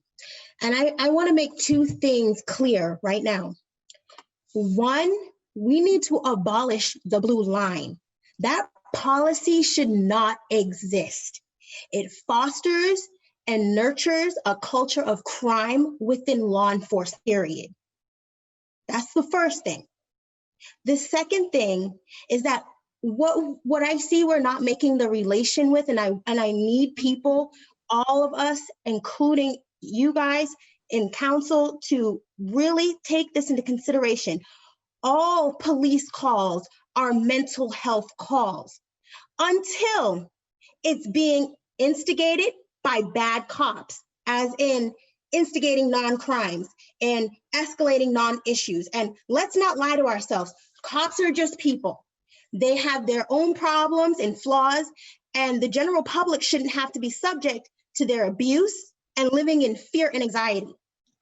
I want all of you, Kate, Peter, Eric, Trent, Tosh, Cheryl, and Marty, to look into revisiting mental health care departments within the police stations. How are they being used to train and supervise police behavior and mental health? Ask, okay, that there should be an on-staff licensed, well-vetted mental health team, okay, that looks into these issues and has a training process that is well vetted, that we revisit. Is there a training process? And if there is, what is it? Because it's not working. And how do they operate within the police station themselves? Do we have a physical team there? Okay, thank you, Kira, for your comments. At this point, we are going to move to the next topic and the next hand raise. And if your comment teeters between topics, that's fine. We just want to make sure that we're moving through the agenda properly and getting comments as well. So the next topic I have is community relations and public trust. It looks like Bon Booker has a hand raised here. And we realize your comments may be about development and revision of policies or public trust. Feel free to share what's relevant to either topic. Hello, my name is Vox. I am a member of the Human Rights Commission for the county, as well as I've worked with housing issues, homelessness, substance use, community organizing, a myriad of things. First thing I really want to point out is there's a misunderstanding here that should be corrected. A lot of folks have mentioned the prior meeting with the sheriff requesting additional deputies. What the public should understand is that mandate for him to request that of the county council is only in place while we're in the hiring freeze. Once that hiring freeze lapses, the sheriff can place those deputies himself and not have to go to the council to seek that permission. One of the issues that we've seen with the sheriff department is that we have horrible data keeping with record systems. Our own criminal justice review has been held up for months trying to get data from the different organizations. We don't have any independent review process. We need to make sure that we're instituting racial bias training and also keeping publicly accessible records. Folks were talking about the Bearcat. The sheriff's department doesn't have the Bearcat, but what we need to also be cognizant of is that most times that the Bearcats have been used, it's been in requests from the sheriff's department to deal with some emergent situation. Honestly, I appreciate the council and the commissioners for hosting this, but I've already made the offer, and I know a lot of folks have. We have a well-educated, very capable community. And if you really want to put some backbone behind making substantial changes, you need to create a citizen-led task force. You have lots of resources at your availability, and I hope you utilize them. Thank you for your comments, Fox. Sierra is the next person with the hand raised. And Sierra, the timing of reading your comments, it looks like you had one for reallocating budgets and one for civilian review boards. So feel free to combine your comments here. By the time we got to you, I think we'd moved on to a couple of different topics. So feel free to cover everything that you need to cover within this 2 minutes. And can you state your first and last name, please? My name is Sierra Witham. Yeah, so I'd like to encourage us to think about the extent to which we need to rely on punitive justice. I think it makes sense for us to offer free restorative justice such that people can seek healing without incarcerating anyone. Some transparency I'd like to see is the conditions. I'd like the public to be more aware, maybe through virtual tours led by people incarcerated, of what the conditions are within our jail. I've heard people complain about not being able to go outside as often as they'd like to, which is a mental health problem. I have heard that Bloomington does not have a police brutality problem, and I think we should think about incarcerating people as a form of police brutality, because the living conditions within our jail seem brutal to me and not good for people's mental health. Yeah, as for civilian review boards, I think as Critical Resistance has pointed out, the people on a civilian review board get invested in the maintenance of a police. So if we want to transition to a community where policing is not thought to be necessary and is not necessary, then civilian review boards don't make much sense. Yeah, I yield the rest of my time. Great. Thank you, Sierra, for your comments. It looks like there's a hand here for Ella. Hi, can you hear me? Yes, can you state your first and last name, please, for the record? My name is Ella Flynn, and I do apologize. We'll be talking about the reallocation. I'm still getting to understand the system, but anyways, first of all, I'd like to echo the thoughts of many folks, Peter, Ellen, Sarah, Kate, Alana, Jean, Nicholas, Kira, and others, and appreciate everyone sharing their thoughts. One thing that I would just like us to continue to think about is the idea of community safety. I truly believe that a safe community is not one that has a lot of police. It's one that has a lot of resources. So when we think about what is the function of the police and why we have a need for them, maybe we should also think about what resources are being allocated to people that are calling the police. As a lifelong Bloomington resident, I am deeply invested in the safety of the community. So wanting to defund, dismantle, and abolish the police is not about, and it's not even an anti-law enforcement sentiment. It's merely a sentiment of caring about my community and hoping that we invest in the genuine well-being rather than the criminalization. Thank you. I yield my time. Thank you, Ella, for your comments. I see a comment submitted by Susie, she, her. Susie, I see a comment regarding public trust and public comments. Would you like to offer comment on the record? Sure, can you hear me? Yes. Can you share your first and last name for us, please? This is Susie Tanney. I've submitted a few questions or comments so far, and I'm realizing that no one else has been able to see those questions or comments in terms of the participant role. So I'm guessing you all are like approving or denying that participation and that viewability for the other participants, which is a little frustrating for me. I guess I just want to say during this category, we're talking about community relations and public trust. I just would like to point out the fact that the sheriff is not present at this meeting. And when the sheriff has been present in other public meetings, he's repeatedly shown plenty of disrespect and lack of appreciation for community activists and for the council for taking the time to discuss these topics. The fact that he's not here, I think, speaks volumes about the relationship that currently exists between the public and the county police.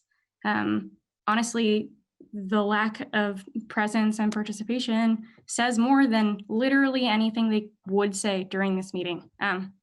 Thank you, I yield my time. Thank you, Susie, for your comments.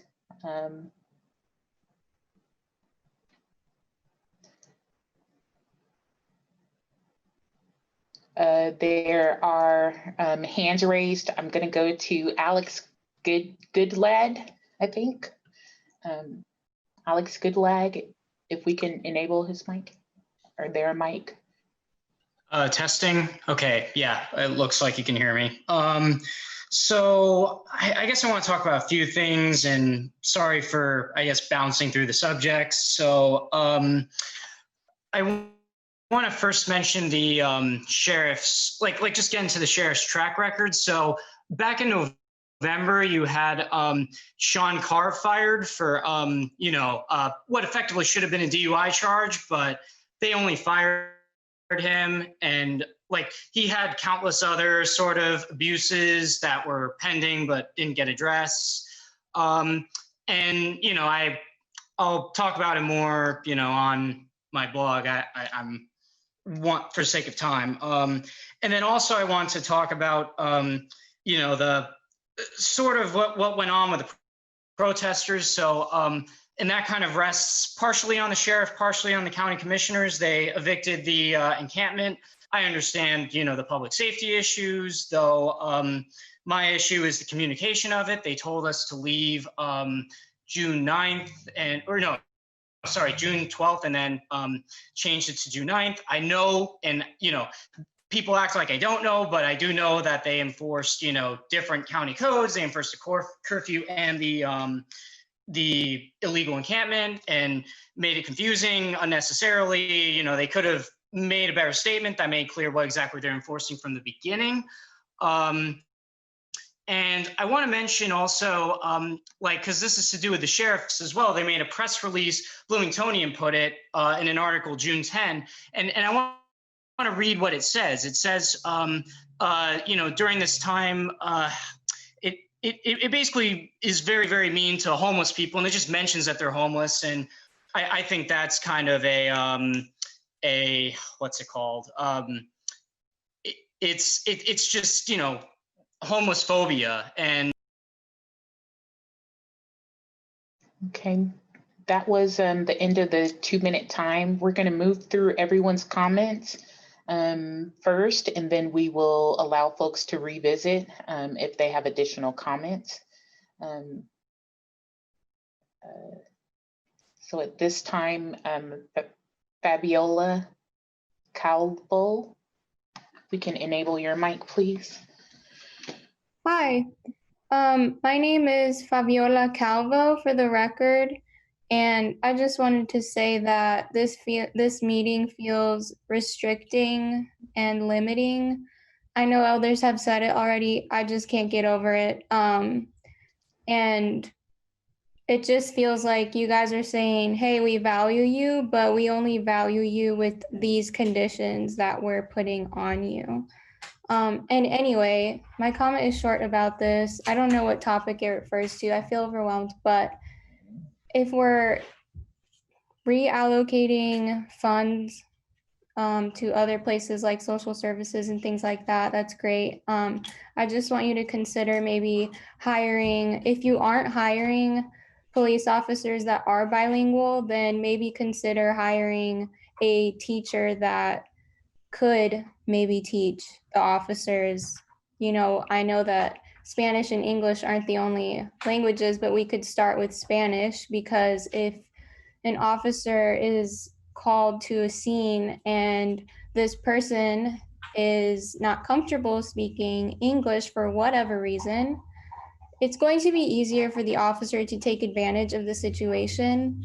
And so I urge you to not only look into English speaking solutions, but Spanish speaking solutions as well.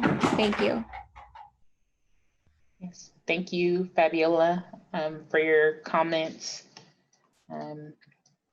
We have a few other hands raised here, and the next section that we'd like to talk about is training and development. We understand that your comments may be across all topics that we're discussing tonight, but to move through our agenda, we'd like to designate the next few minutes for training and development questions and comments. Kira Dominique, we can enable Kira's mic to allow Kira to add to comments on training and development or any other topics. Hi, I guess this is Kira Dominique. Just in regards to the training, that's what we're talking about right now? Right? Is that correct? Yeah, training and development, but you can also speak to the other topics we previously covered. Okay, maybe I just really wanted to clarify something that got lost, because I heard people giving different definitions of what defunding the police means for the Black Lives Matter movement. So let's just be clear. Defunding the police actually means that not taking just money away, it means tearing down that corrupt structure and system, period, and rebuilding it. And that's why my emphasis is on what is the training? How do they get training? Who's training them? What's the procedures? What's the syllabus? What's going on? I want to know. How do we find out? And so defunding the police isn't just about taking money and putting it other places. It's also about dismantling the corrupt system. And that's all. Thank you. Okay, thank you, Kira. It looks like Mark Cooper has a hand raised. Mark will allow you to comment, and then that looks like most of the comments of the topics that we've listed thus far. And we want to allow for people who would like to provide additional comments about additional topic areas time. Mark Cooper, go ahead. So I would say this is pretty on topic.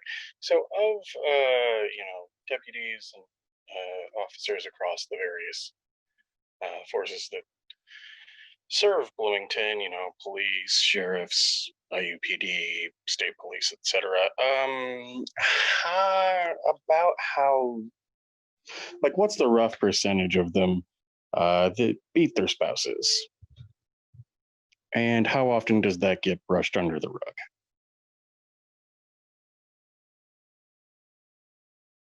Approximately.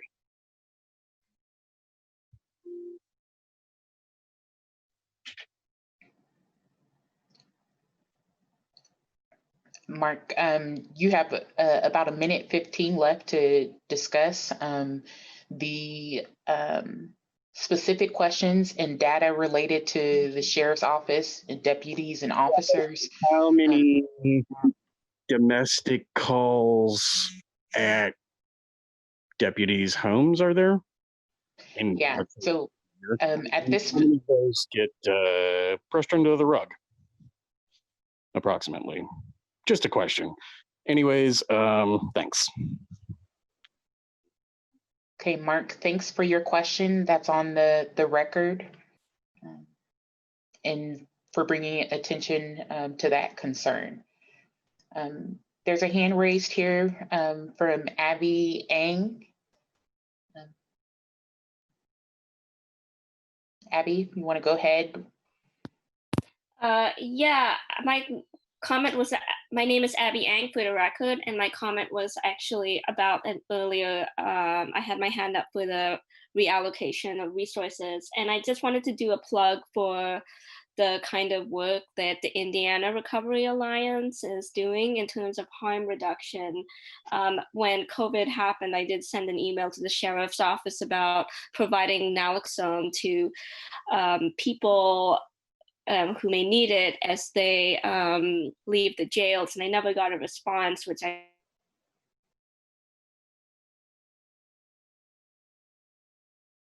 helping to manage. The Monroe County Mutual Aid network is that housing is such a crisis, and so I would like to support as well everyone else who's talked about the need to have housing first programs and allocate more resources to help the population that's experiencing homelessness. I never really saw firsthand how hard it is for someone who might even have the money to just get a place to stay anywhere in this town because of how high the costs are and just the way landlords don't want to rent to people who've been homeless. I yield my time. Okay, thank you, Abby, for your comments and mentioning of community resources. We can take the time now. We want to make sure that everyone who has the opportunity to give comment is able to. And so that's why we've been trying to time so that we can appropriately share this meeting time with all the individuals that would like to give comment.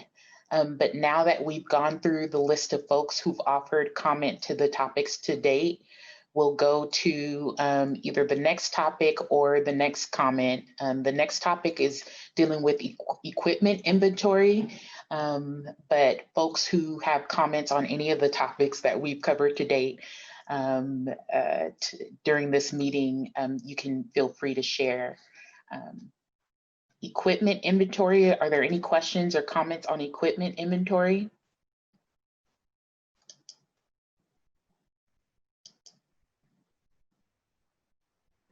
Okay, it looks like Pamela Davidson. Pamela, we can give you the mic. You also had a statement earlier about the various law enforcement agencies that have jurisdiction in Monroe County, and that didn't succinctly fit into any of the topics, but please feel free to share your comments on all of that now. Well, thank you so much. I appreciate this whole conversation. And I'm totally in awe of how many smart people live in this community who have big, loving, caring hearts. And Margie Rice, you did a lovely job as well. I'm concerned, I hear over and over, we should spend less on the sheriff, that it becomes escalation, that we do not know about training, we do not know if they're white supremacists on that force, we do not know all sorts of things. This affects the maybe 7 law enforcement entities that arrest in this community. If anybody has seen the recent 2 DNR tapes, we should be horrified and appalled. So I am long concerned about the lack of uniformity. Any of those, you think of all the 7 law enforcement entities that can arrest, everybody has their own recruitment, their own training, their own hiring, their own everything, their fiefdoms in every single way. How does that put us, the community, at great risk? I've been worried about that for a long, long time. It seems like the commissioner's only chit in the game is funding. Reducing funding, and that is always a powerful incentive to change behavior, because the sheriff is very autonomous. By law, he can do any damn thing without any recourse, without any input, and so on. So the commissioner's only chit in the game is to manage funding. But I hear the same things over and over again. I love all the social workers who talked about escalation from law enforcement. The thought that they think their job is to enforce versus to support public safety. The amount of resources they squander in such kind of behavior is horrifying to me, the taxpayer. So commissioners, reduce their budget and let's get. Okay, thank you for your comments, Pamela. Equipment inventory comments. Again, it looks like Kel would like to share. Kel, if you can state your first and last name.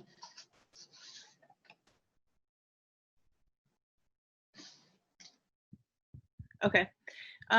So yeah, again, I'm Kel. I want to talk about the body cams specifically.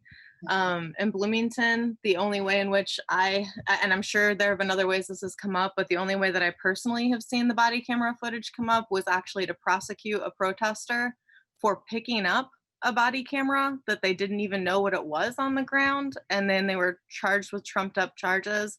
I haven't personally heard of body cameras being used in what I would view as a positive way locally, and very rarely nationally. We talk a lot about the need for cameras and video footage of police harming people, particularly Black people, and how powerful that's been. Almost every time that's been bystander footage. And in particular, the case of Elijah McClain recently, or I hate to say the word case, the murder of Elijah McClain by the police. On those, if you listen to those, you can't watch the videos, because if you listen to them, you can very clearly hear one of the officers instruct the other officer to turn their camera away from what was actually happening. This has happened countless times. Somehow when police violence happens, no one's cameras are on, and it's just this big mysterious thing they just turned off. The very few times when it has been used, like for example with racist commentary by cops, I forget where that was, the cameras actually turned on accidentally at a time when they were not intended to be on. So whatever resources are being allocated in that way, I want to really urge you all to not see that as justification to increase or retain the existing budget because, oh, it's all these safety protocols are at play.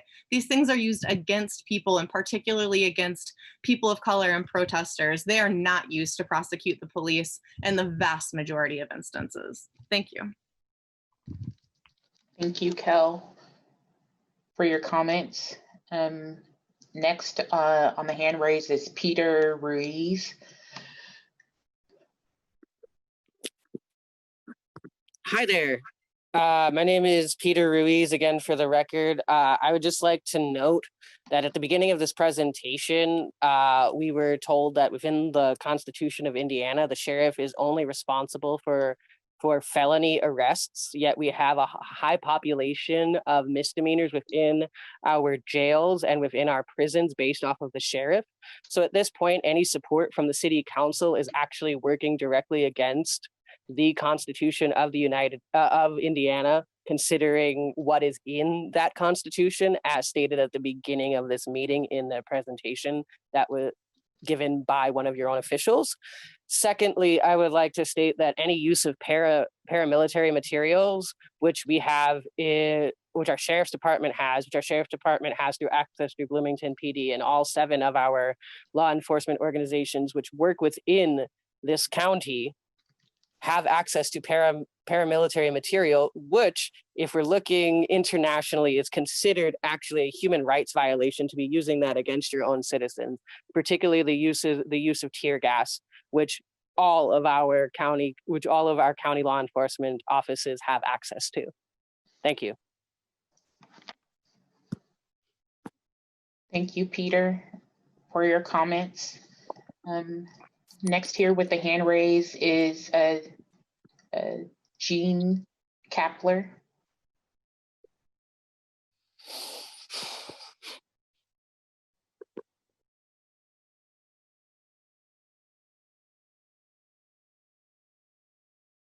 Jean?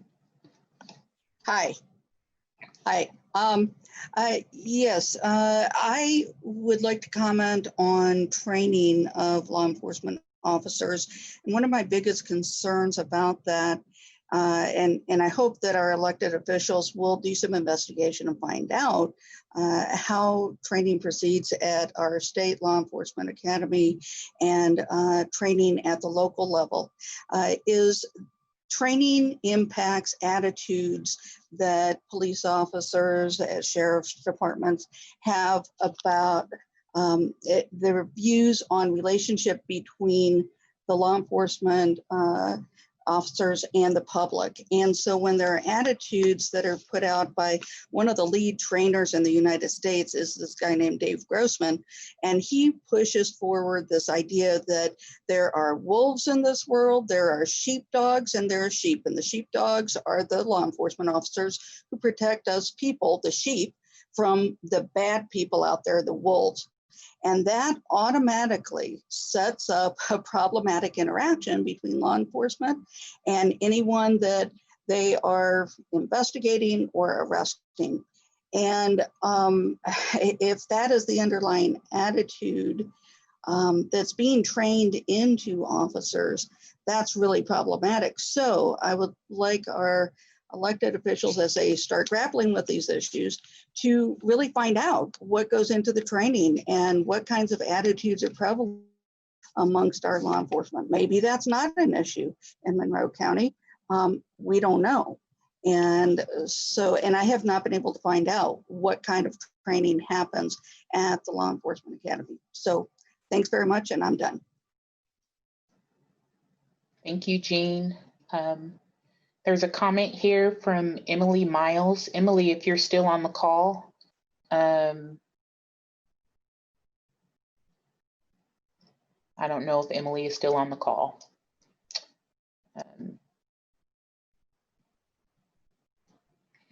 There is a hand raised from Eli Parker Reyes.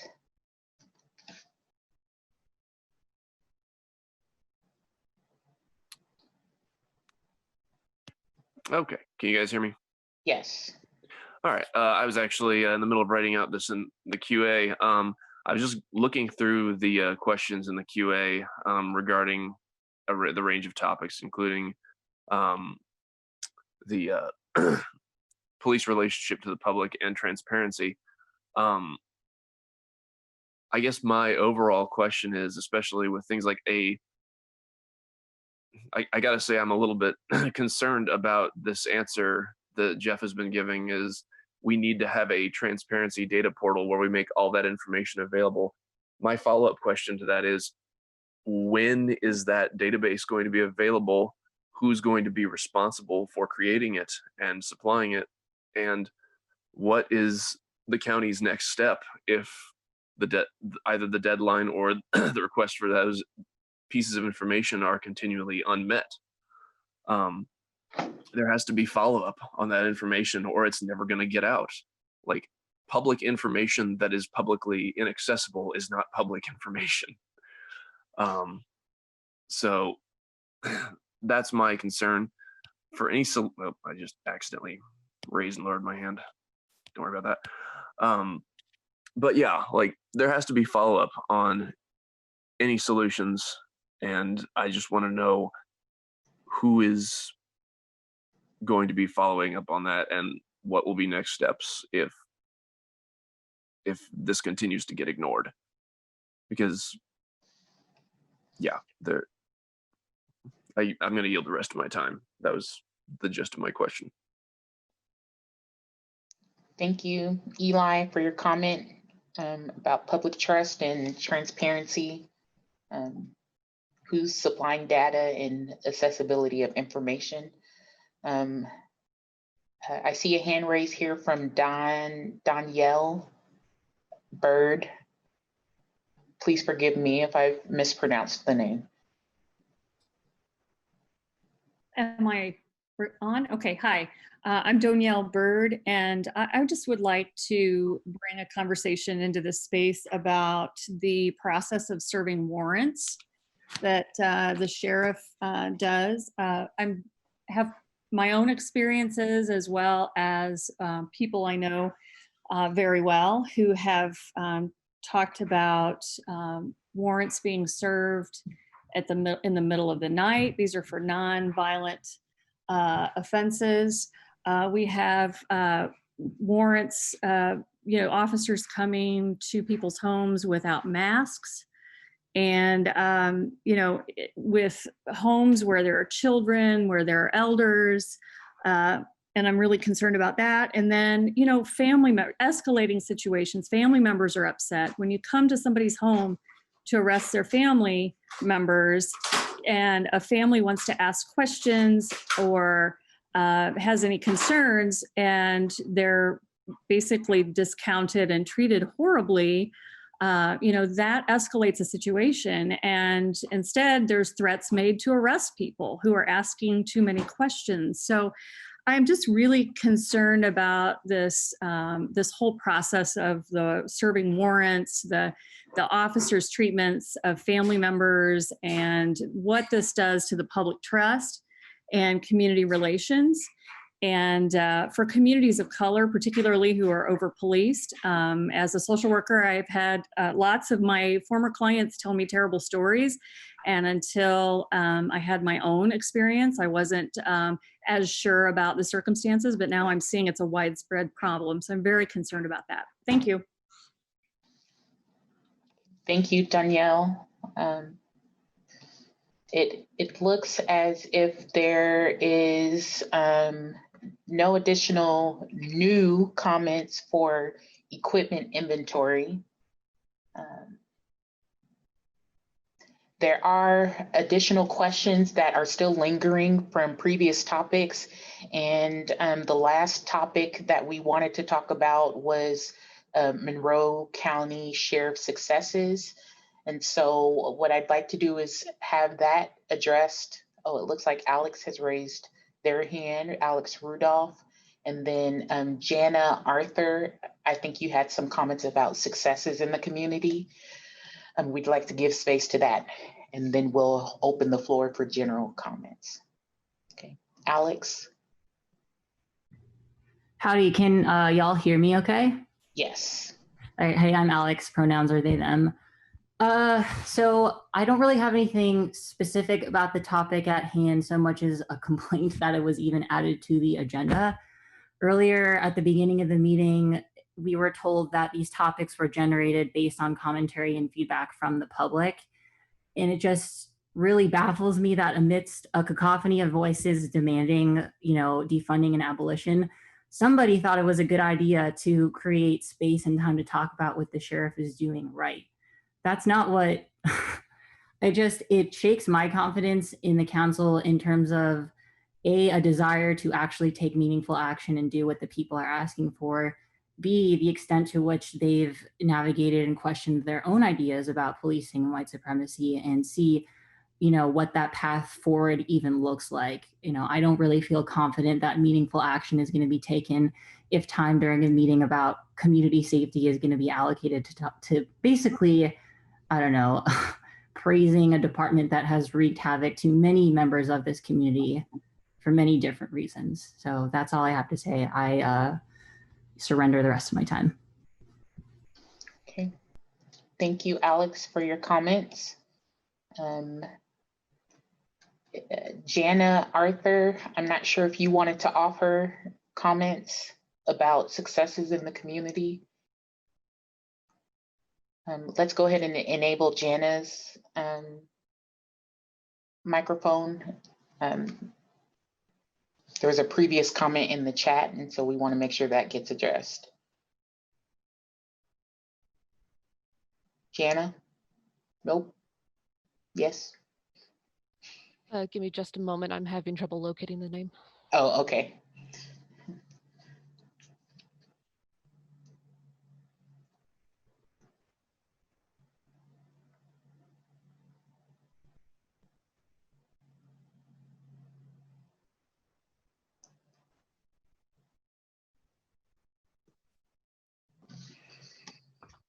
Hi, guys.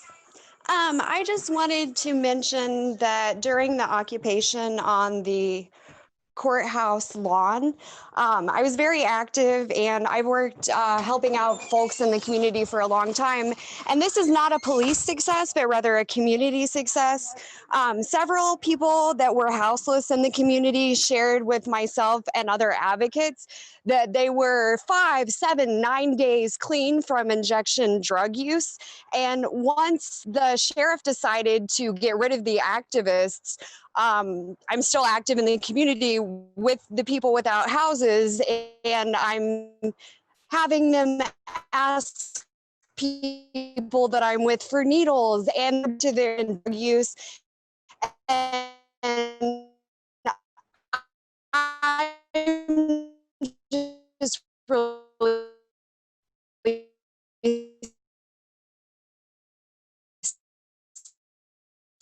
sad.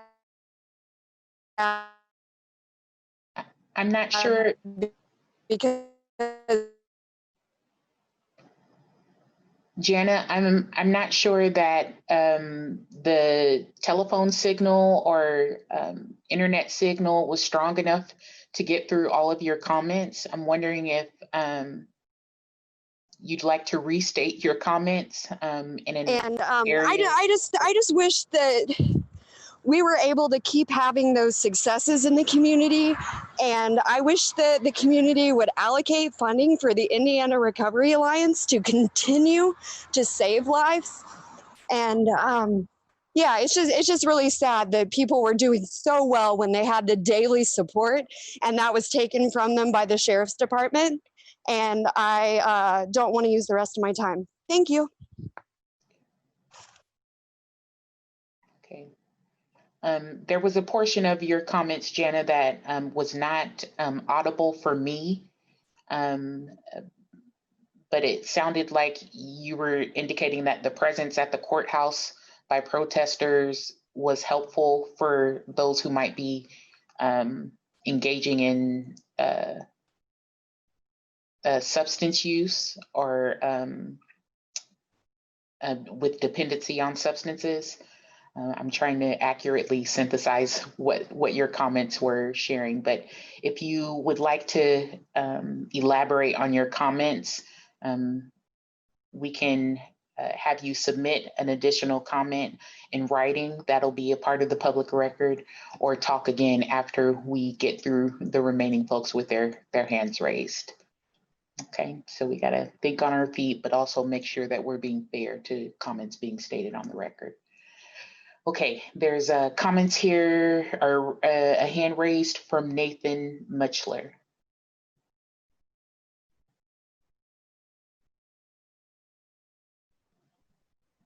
Nathan?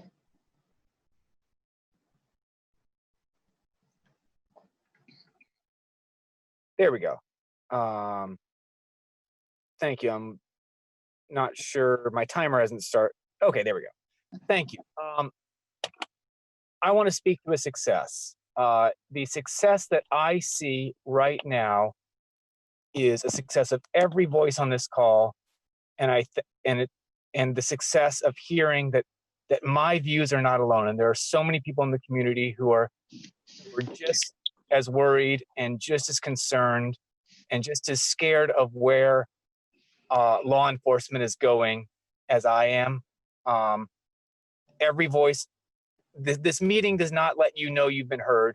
So I want to say I heard. I don't know. I won't speak for anyone else, but we all heard each other. And I know people are listening. And it is such a success to hear people voicing their concerns and saying that we demand radical action and we stand together. Because that is a success for me, is if this meeting can push forward the idea that nobody has to die at the hands of the Monroe County Sheriff in Bloomington, then I consider that a success. And I want to thank everybody for letting me hear so many voices to give me the courage to continue to voice these things. I yield the rest of my time. Great. Thank you, Nathan. I see Peter has a hand raised.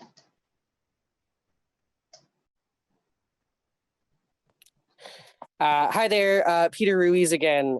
I would just like to state that in terms of success with the Monroe County Sheriff's Department, in the history of policing started as fugitive slave catching, and prisons are being used to further slavery underneath another name, and therefore there is no success in a system that is perpetuating white supremacy and the new Jim Crow and slavery in another name. Thank you. I yield the rest of my time. Thank you, Peter, for your comments. There's a raised hand from Molly Stewart. And we'll soon go into open comments, and I'm going to be naming individuals who have submitted comments to revisit your comments on the record. Okay, go ahead, Molly. Can you hear me? Yes, Molly. Okay. Hi, my name is Molly Stewart, and I'd actually like to follow up on what Peter just said, and also a comment that Jana made earlier about an incident at the protest site on the courthouse lawn when the sheriff's department showed up. That day was the day that a white supremacist group came to wash off chalk from the monument. And I think it's significant that the sheriff's office showed up on that day and escalated a situation between a white supremacist and a Black protester. The situation was caught on video from an observer. And I think it's just really important to remind folks on the commission, on the council, that the sheriff's office has been really successful at keeping white supremacy going, at protecting white supremacists, at escalating situations between white supremacists, and I don't necessarily mean people who admit that they're white supremacists. I mean the culture of white supremacy in our country. So like Peter said, we really need to revisit that entire idea of what a sheriff's department does, what a police department does. And we have examples, very clear examples recently in our own community where the sheriff's department very clearly was not on the side of free speech and dissent, but rather on maintaining the status quo of the white supremacist culture. Thank you. Thank you for your comments, Molly. There's a hand raised for Eve Smith. Can you hear me? Yes. Thank you. I don't know if we're in the open comment section now, but I guess I wanted to speak to the section regarding the successes of the Sheriff's Department, and just to highlight that the primary success that I have seen since we've been attending these meetings on June 4th is that the Monroe County City Council is like almost entirely worthless. I don't really know I saw the presentation, but like as far as I can tell, the function and like the like timely response is like extremely lacking. We all watched like Brad Swain come and try to like get these jobs for other sheriffs and like effectively conceptually like just do the jerk off motion like while other people were talking, especially Black women.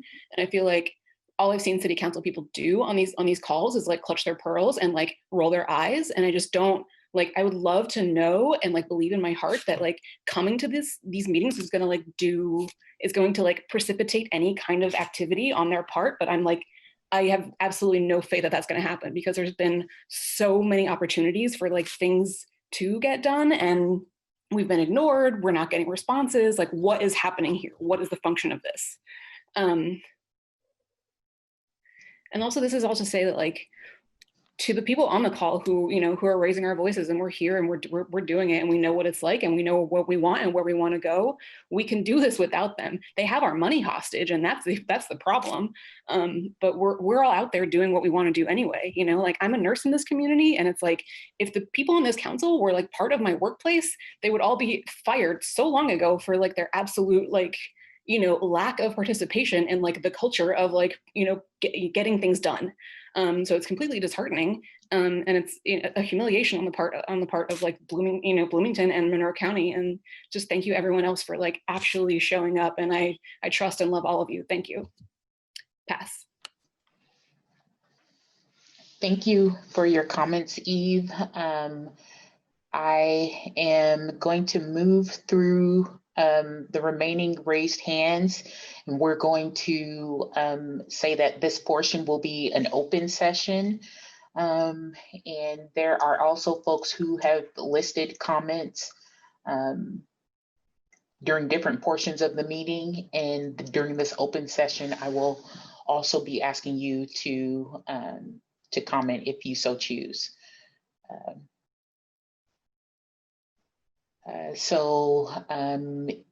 Eli Parker Reyes is up next on my raised hand list. Eli, you also made a comment about white supremacy in the sheriff's office. And so if you'd like to address that as well, feel free to do so within your time. Thanks, Tasha. I'm pronouncing your name correctly, right? Yes. Okay. That question came up as a result of me remembering an article I read about a few years ago about how the FBI was basically silently investigating white supremacist infiltration of law enforcement. Of course, that that's kind of a moot point given many of the points raised here, because policing, I've come to realize over the years, was founded pretty much on white supremacy. So I really shouldn't have been surprised by that. I'd also like to use my time to echo the sentiments of pretty much everyone who has commented on the sheriff's success topic. As far as I can tell, and as far as everyone else here can tell, the sheriff and pretty much every other law enforcement entity, they've been successful at evading the consequences of doing their job poorly or rather doing a job that allows them to take life with impunity and uphold systems of inequality and white supremacy. And I'm somewhat appalled at the choice, this particular choice of topic, much like Alex is. It demonstrates an inability to read the room, as it were, and it's incredibly tone deaf given what has been going on recently.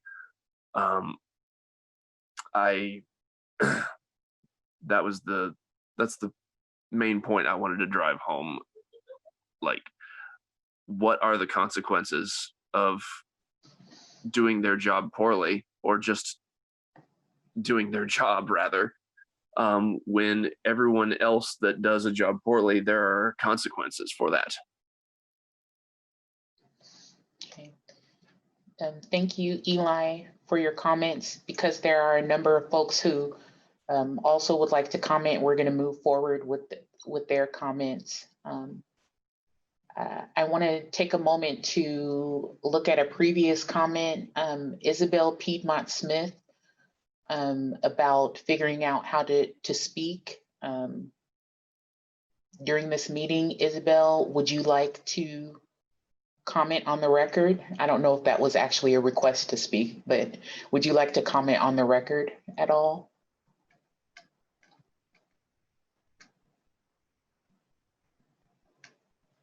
Okay, so I will go to the next hand raised, Nicholas Petrie.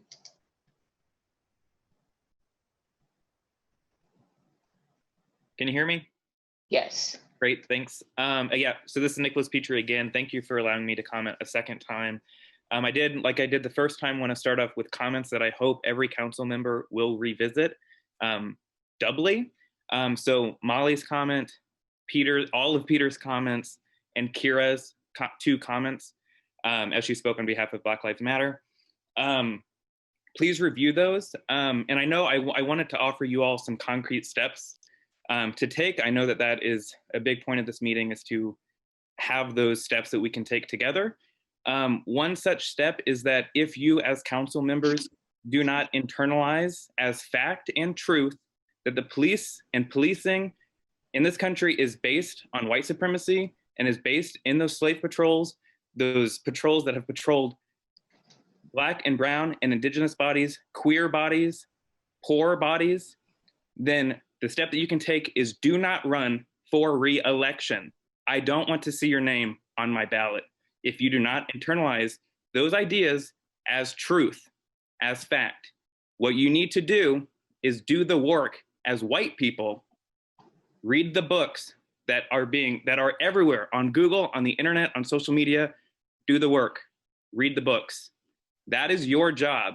And if you don't have time to do that with this part-time job, quit. Don't run for re-election, and pass the torch to somebody that has already done the work and wants to help our community productively end white supremacy. Thank you. I yield the rest of my time. Okay. Thank you for your comments, Nicholas. I have here Pamela Davidson as a hand raised. Pamela also submitted a comment about a review of the criminal justice system by outside consultants. Pamela, feel free to speak to that comment during your time. Oh, thank you.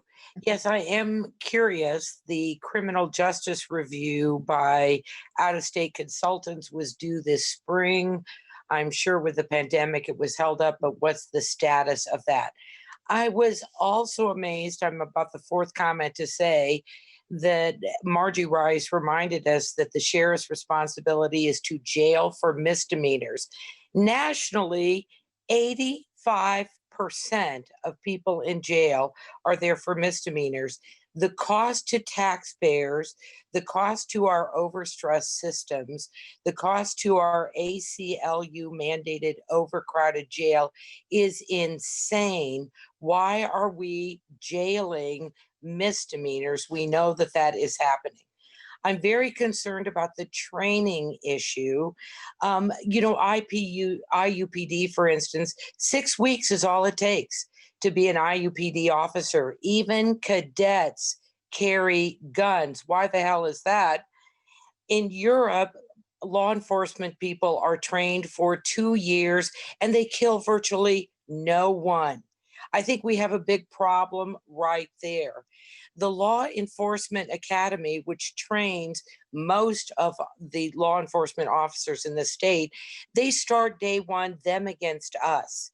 That statement, oh, if you go to work, cops, your goal is to come home alive. That is the wrong mission statement.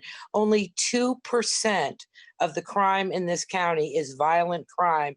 And if you add domestic violence, it may go up to 5%. No. Their mission statement is completely wrong, and we are the worst for it. Training, recruitment, fiefdoms, arrogance, attitude, them against us. It's a panoply that we need to address. We are suffering. Okay, thank you, Pam, for your comments. Because we do have other folks who want to speak, we are going to stick to that 2-minute mark, but feel free to chime back in once we get through this current list. I want to move to one of the comments submitted here, Chaz Mottinger. I'm not sure, Chaz, if you wanted to comment publicly regarding a resource about abolishing the police. Yes, thank you so much. That's all I was going to comment was if you go to the website mpd150.com, mpd 150, it's a group in Minneapolis, and talking about, it's like a group of activists and a bunch of other people who have just have resources and ways talking about how to like change your, like abolish the police in your community and like why that is. So there's a bunch of resources. So I just wanted to point that out to the council members to check it out. I think we could utilize a lot of those practices in our own community, like what everyone said. So I just wanted to offer that as a resource for them to look at. And if anybody in the community didn't know about it, it has some helpful resources. So thank you very much. Okay, thank you, Chaz. We'll go to the raised hands list now. Dustin Dillard, if you'd like to offer public comment for the record. Yeah, thank you for the opportunity. First off, I'd like to say that I've enjoyed hearing everyone speak tonight, the various feelings on this. The last 2.5 hours have been very informative. But I do want to share some information that I have as a 14-year member of the local first responder community in a non-law enforcement capacity. In the last 5 years in particular, so 9 years before that, in this past 5 years, I've seen a drastic change in the sheriff's office, honestly, for the greater cause. Very positive changes. They're still understaffed, and some of the issues that have been discussed tonight can be directly linked to that. Mental health and understaffing are directly related in all workforces. There's a direct correlation to not having enough people. Comments earlier about the records keeping being poor, and a better need for public access. I don't disagree with that, but I don't think defunding is going to fix that. We need more money for those things. Same with the training. I can personally attest that I know the deputies are trained in the use of Narcan, CPR, first aid, de-escalation, and bloodborne pathogens. And I know this because I've participated in several of those trainings, and they do a fine job. One of the people early on mentioned the long response times in the county. That makes a difference when they're able to get there faster than anyone else, administer Narcan, CPR, or stop bleeding. So lots of good comments tonight. I think there's more statistics hopefully in the future. So everyone have a good night. Thank you for your comments, Dustin. I'm going to go to our comment list to see if Ernie Frazo would like time to comment on the record, Ernie Frazo. It looks like there was a question about no-knock warrants. Hi, yes, Attorney Frazo. Frazo. That's okay. If I had a nickel for everyone who pronounced it wrong, I'd have retired 50 years ago. Anyway, I just wanted to comment that, the no-knock warrant led to the death of Breonna Taylor. And that's not the first time people have died due to no-knock warrants, wrong addresses, middle of the night. Even those who, detest Roger Stone, his was a no-knock warrant, middle of the night for a what I would consider, lying. So, we really have to look at just how policing is done overall in terms of, you can de-escalate by your tone, your attitude, your appearance when you first show up. What Dustin is referring to, how many times have fire department personnel, EMT shown up at a situation and needed police assistance because a situation turned violent and they won't go in. So if you need police assistance, or I should say a medic or a firefighter, and yet someone's shooting, you need the police there. So it needs to be balanced. And also we need to look at the sheriff's total responsibilities. One thing that's been overlooked is the role in the courts. And that's his primary constitutional duty, is to the courts, an officer of the court. So we need to take a holistic approach to what the sheriff's responsibilities are, how that can best be funded and supported, so that we should be proud of our sheriff's department. Because when you live out in the county and it takes, minutes means lost lives. So, all I would say is let's take a balanced approach to it and make sure the residents of the entire county receive the benefits of proper policing. And thank you for your patience. Thank you, Ernie, for your comments. I am going to look at the raised hand list. It looks like Brianna Myers is here. Hi, my name is Brianna Myers, and I just want to talk on the fact, if we don't get some sort of reform, how long will it be until one of our officers, one of our cops, kills one of us? Like, it's just a matter of time until something happens. So we should nip it in the bud before anything happens. And I also would like to add, why is it being allowed by the county of IUPD being allowed to cover up a Black man's murder? I know that it's still, they ruled it as a suicide, but everything points to not a suicide, and they're allowing that to happen. That is Joseph Smedley. So that would also be part of the reform of how the racial biasness training, just that, and how do we weed out white supremacists and racists in general. Thank you. I yield my time. Thank you for your comments, Brianna. It looks like in our comment list, Kel had comments about community trust and general comments. And Kel, you're also the next person for our raised hand list. So go ahead and state your first and last name for the record, please. Hi, thanks. So it's Kel again.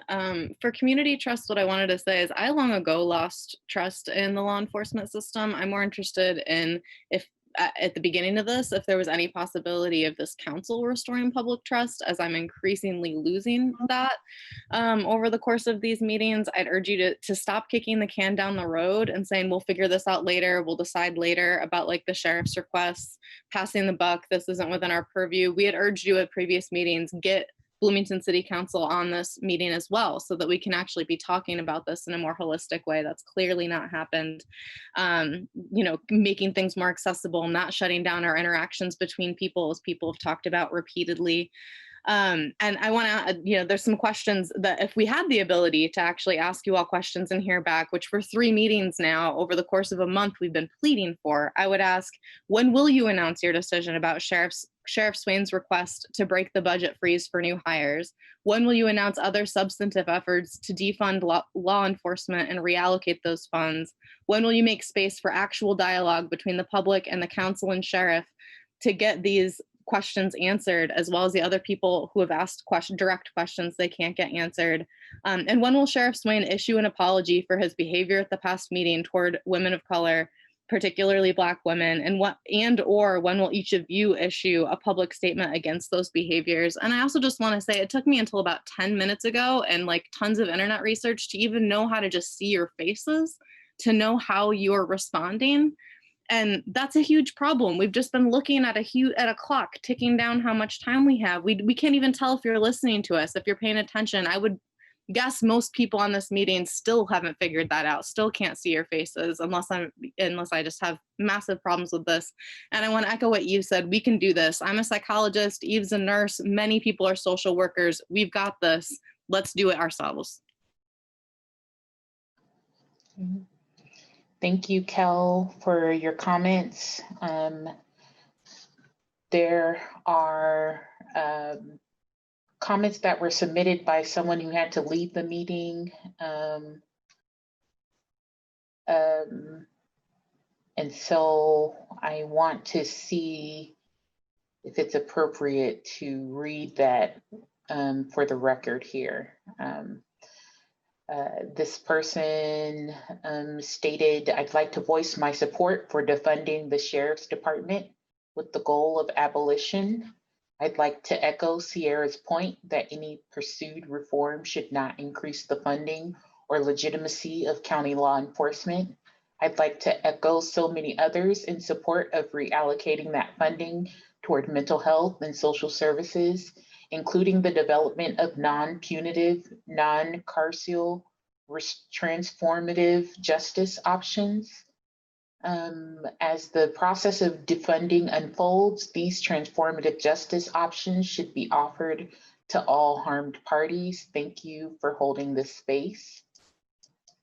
And then there was comment that Jana Arthur submitted. So I think Jana was previously given time to speak on the record, but the signal disallowed for a full message. So I'm going to read that. During the courthouse occupation, members of our houseless community were able to achieve significant injection drug use clean time. I continue to volunteer social work independently in the community. These folks are now frequenting trap houses, asking passerby if they have sharps / using again, and at a huge risk for overdosing because the sheriff took away their support system, a community of unconditional love. The fact that drugs are illegal does not stop use. What it does is create an environment where bad players can sell a rat poison / fentanyl / meth concoction to users who think they are taking a drug they have experience with and should not pose a danger. This leads to death, especially for our homeless friends who do not have access to basic human rights like shelter, air conditioning, and a toilet. I have such a pill and would honestly like it tested. So had tested as had I not offered my home that day to a member of the houseless community, he would have lost his life. How many more? Okay. I'm going to go to the raised hands list. It looks like GBIEDERM@iu.edu would like to share public comment for the record. Can you state your first and last name for the record, please? Hi, my name is Greta Biederman. I still haven't figured out how to change my name on Zoom.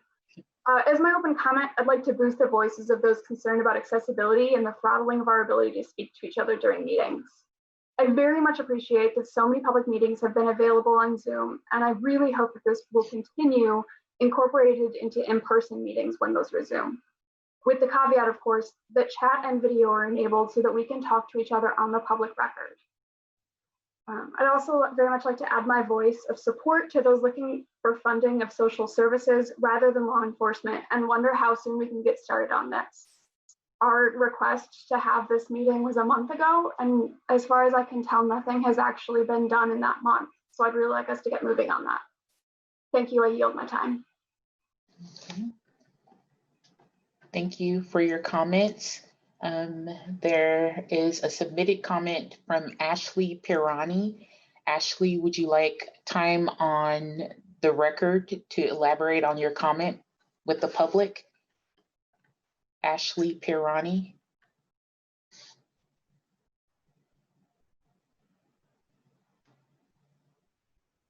Okay, I'll read Ashley's comment. I'd like to echo so many others who've mentioned having a section on sheriff successes is tone deaf to the topic at hand. Additionally, I'm disappointed that this isn't a real conversation between the community and council.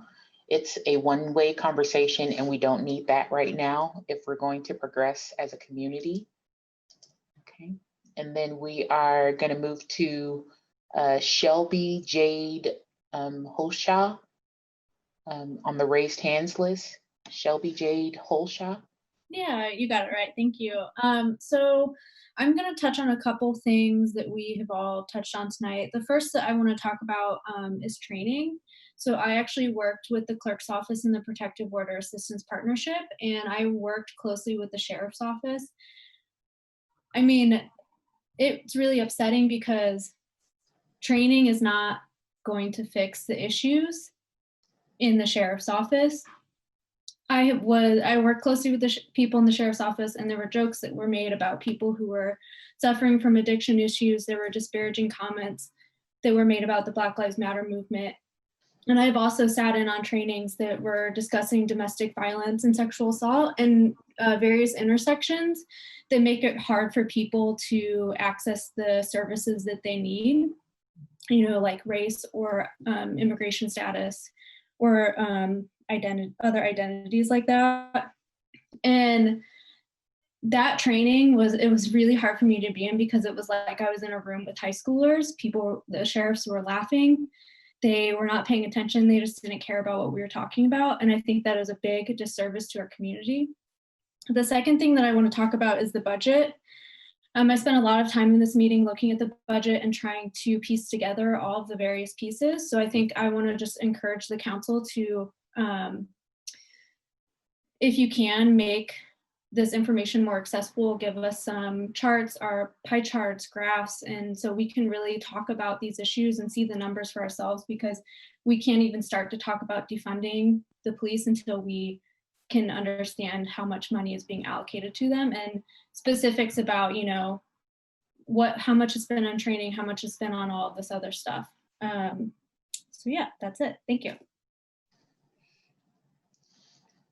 Thank you, Shelby, for your comment. And we'll go to Mark Kerr on the raised hands list for additional open comment. Yeah, I'd like to address the whole concept of the various departments being law enforcement. Eric Garner was killed for selling a cigarette, and George Floyd was killed for a bogus $20 bill. The officers involved in those things were enforcing the law, and there are numerous ordinances within the county that officers might be called on to enforce the law of, and that could result in the death of somebody for no good reason. It would be useful, I think, if our so-called law enforcement agencies could stop thinking of themselves as law enforcement agencies and do something else. And if that means dismantling those agencies and turning them into something else, then that's what we need to do. I'm personally probably not really in favor of dismantling law enforcement or the police department. But if that's what it takes to change the attitude of the sheriff's office, then perhaps that's what we need to do. I'll yield my time. Thank you, Mark, for your comments. At this time, there are just, there's one comment submitted by Pamela Davidson. Pamela, I don't know if you wanted to address the public with your comment. It's about being able to see faces, which is really a Zoom formatting function that users have to enable for themselves. So being able to see faces is something that you as a user or attendee would have to reformat on your screen. But Pamela, I don't know if you wanted to make a comment on the record regarding that. Not really. Several people have commented on that, and gee, at my age, I just started texting, so anything that is a challenge is a challenge. But I do appreciate all the commentary.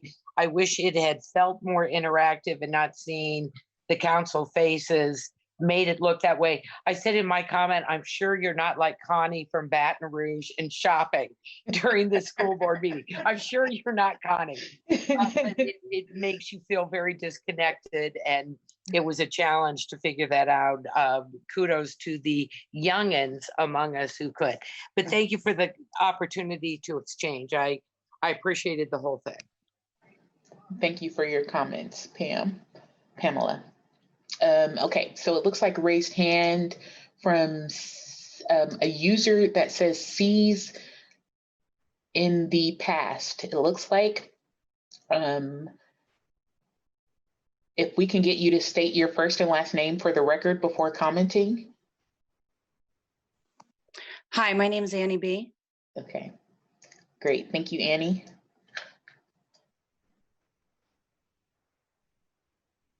Hi, I would like to say that it's disturbing that there is not a topic tonight that addresses racism and policing explicitly, even though in the previous meetings, it was full of articulate critiques and personal experiences, oftentimes from people of color, about racism in this community. It is a blatant disregard for all of those voices that may not have been able to attend this meeting. You've once again left it up to the public comment to bring up racism, which many, many people have in this meeting as well. As far as folks bringing up the problem with police training, the problem is that you cannot train racism out of a racist institution. I yield my time.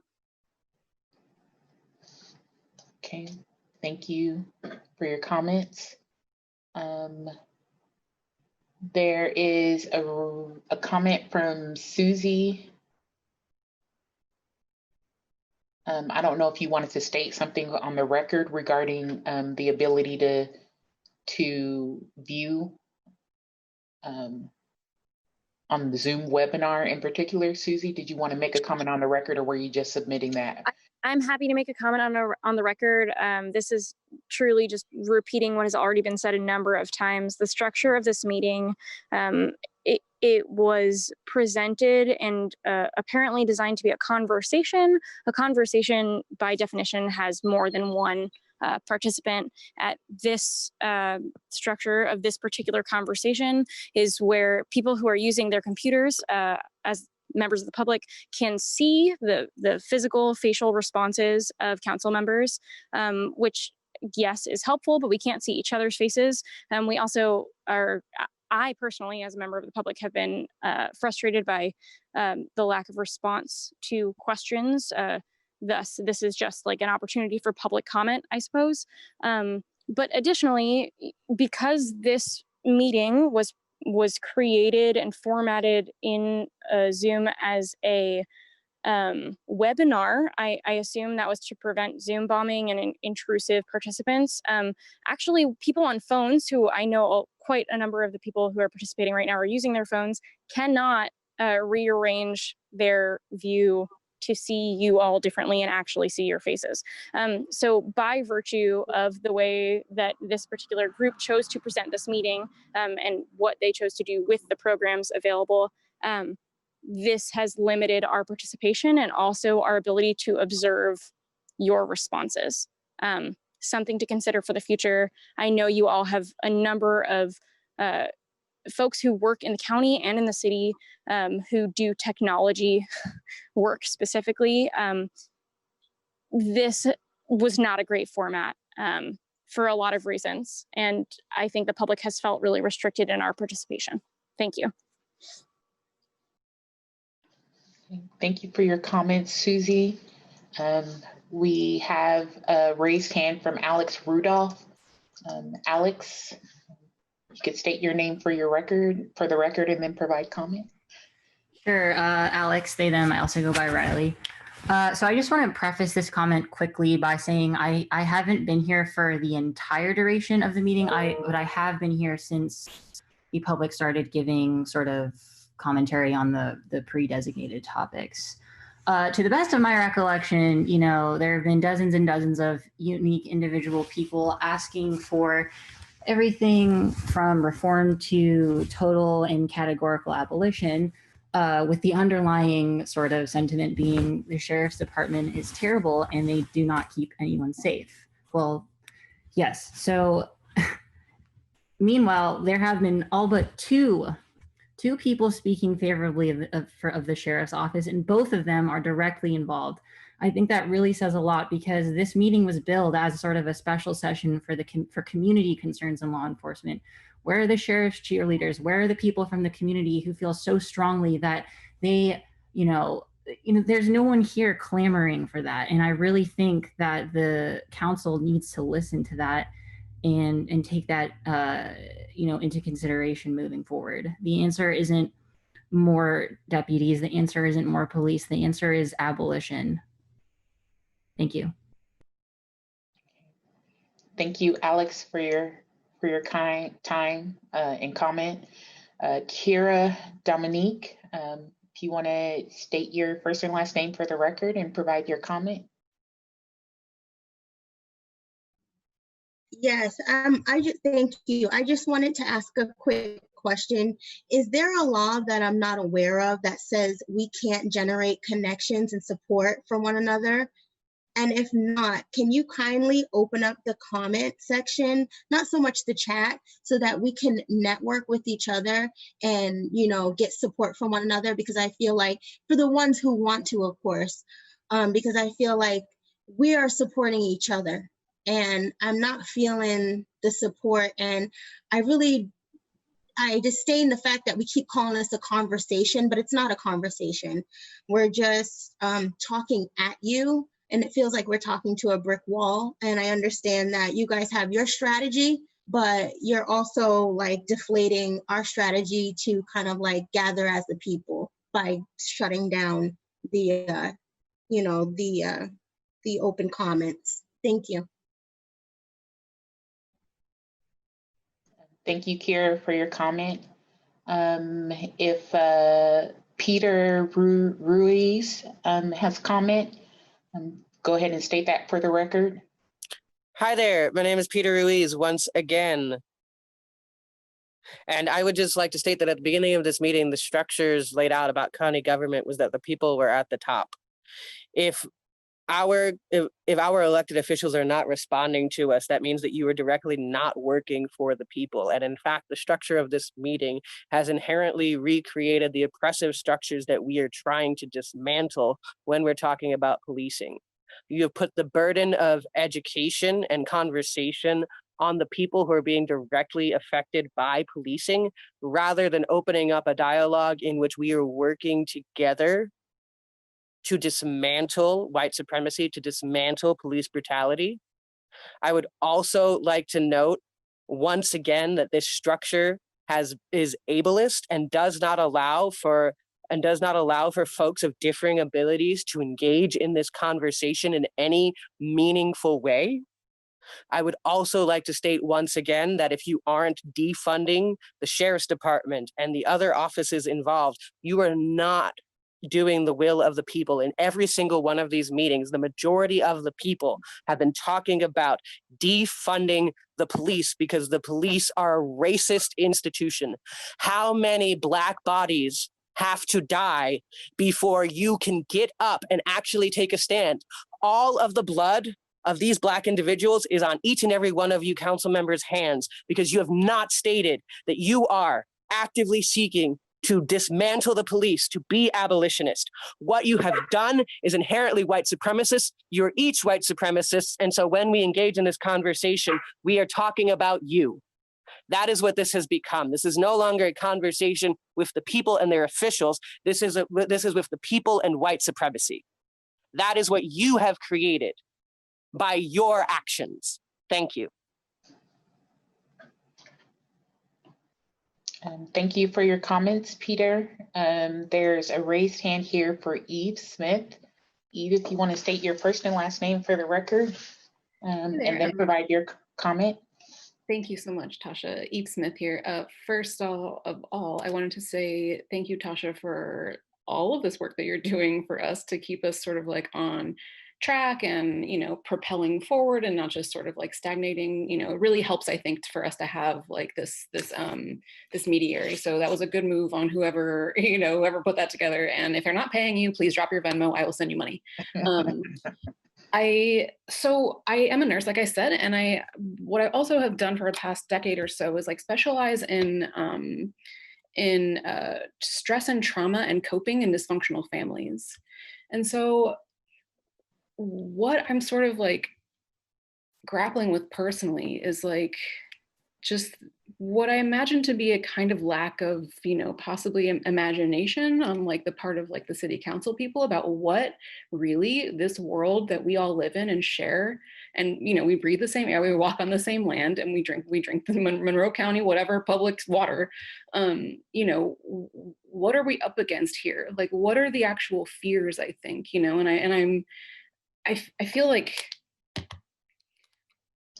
there's pain for, you know, for whatever you all are going through, that's sort of like blocking your own like emotional like breakthrough to the other side of a world that's like more like, you know, free and viable for everybody, for even you all, you know what I mean? And like, so just, I don't know, I'm sorry for whatever pain and suffering you have to carry with you that like, that, you know, might get in the way of like hearing or like dreaming the ways that we dream.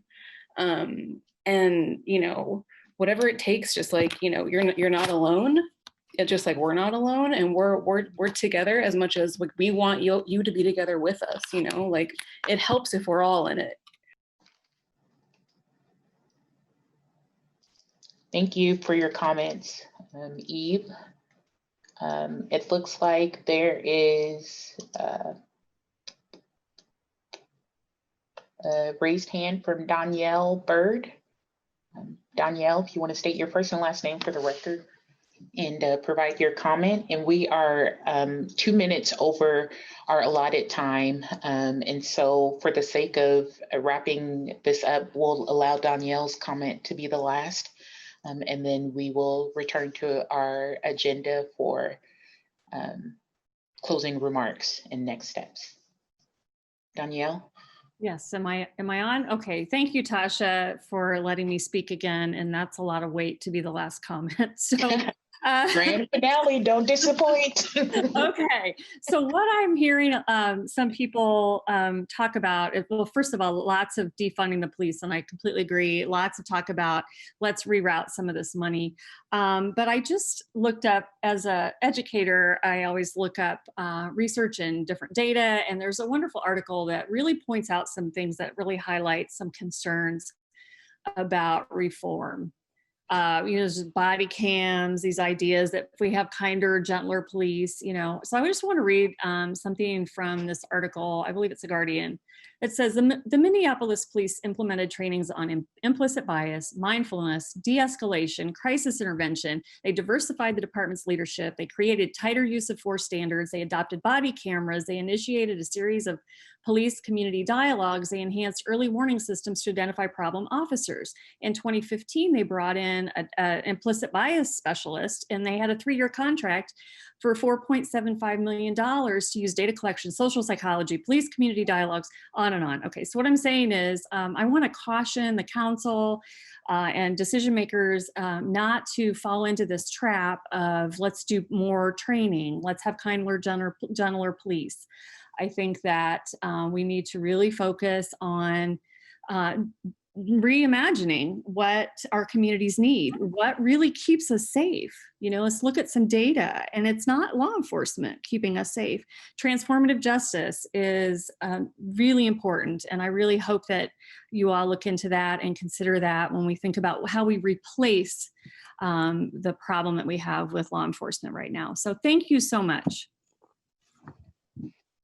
Thank you for your comments, Danielle. And I want to take the moment to thank all of you, the attendees and participants who have offered comment on this evening. As a facilitator, it was certainly a task to be asked to do this in a way that was organized and that was productive. And I think that is the operative word, is a productive conversation. And so the approach to listing topics, to yielding to the topics being fielded from questions that you all have posed in the past, the approach to allow for you to comment freely without interruption or rebuttal, all of that was really an aim to make sure that your voices are heard and centered before any response from the council would be offered. And so I really want to encourage folks that what we have is an opportunity that isn't just an opportunity for this moment, but it's an opportunity for a movement.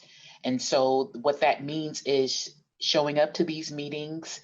What that means is advocating for the things that you've advocated for on these calls, and being relentless in seeking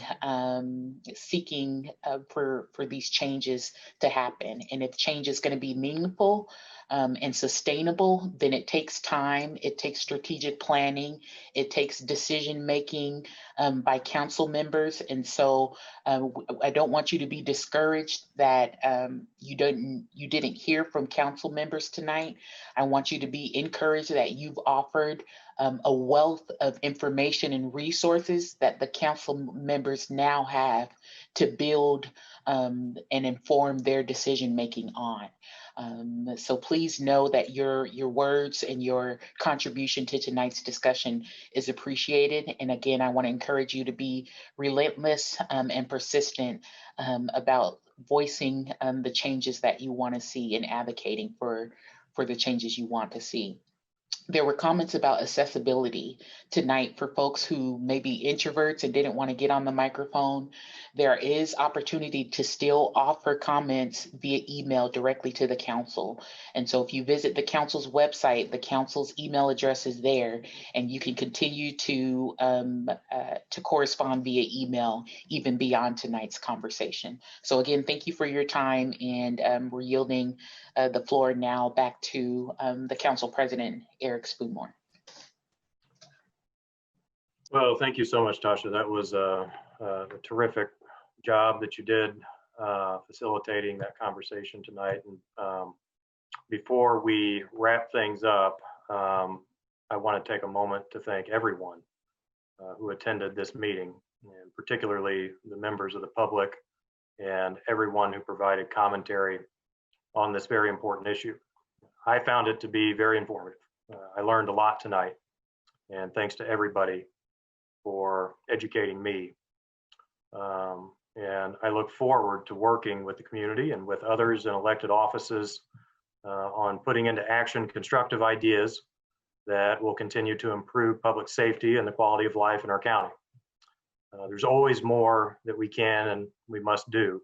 This concept of constant, continuous improvement and a commitment to a more perfect union, whether it's here locally or at the state level or at the national level, is something that elected officials must never, ever lose sight of. Progress, in my view, is a product of democracy. And this tonight is what democracy looks like. So as we look into the future and our next steps, I want to encourage the public to stay involved, as Tasha mentioned. We'll soon be deliberating on the county budget for 2021. Elected offices and county departments are currently preparing their budget requests for the council's consideration on these issues.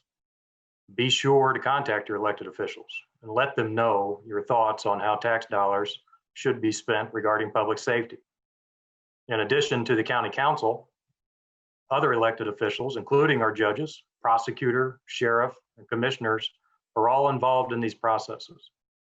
And I look forward to working with each of those folks on these issues ahead.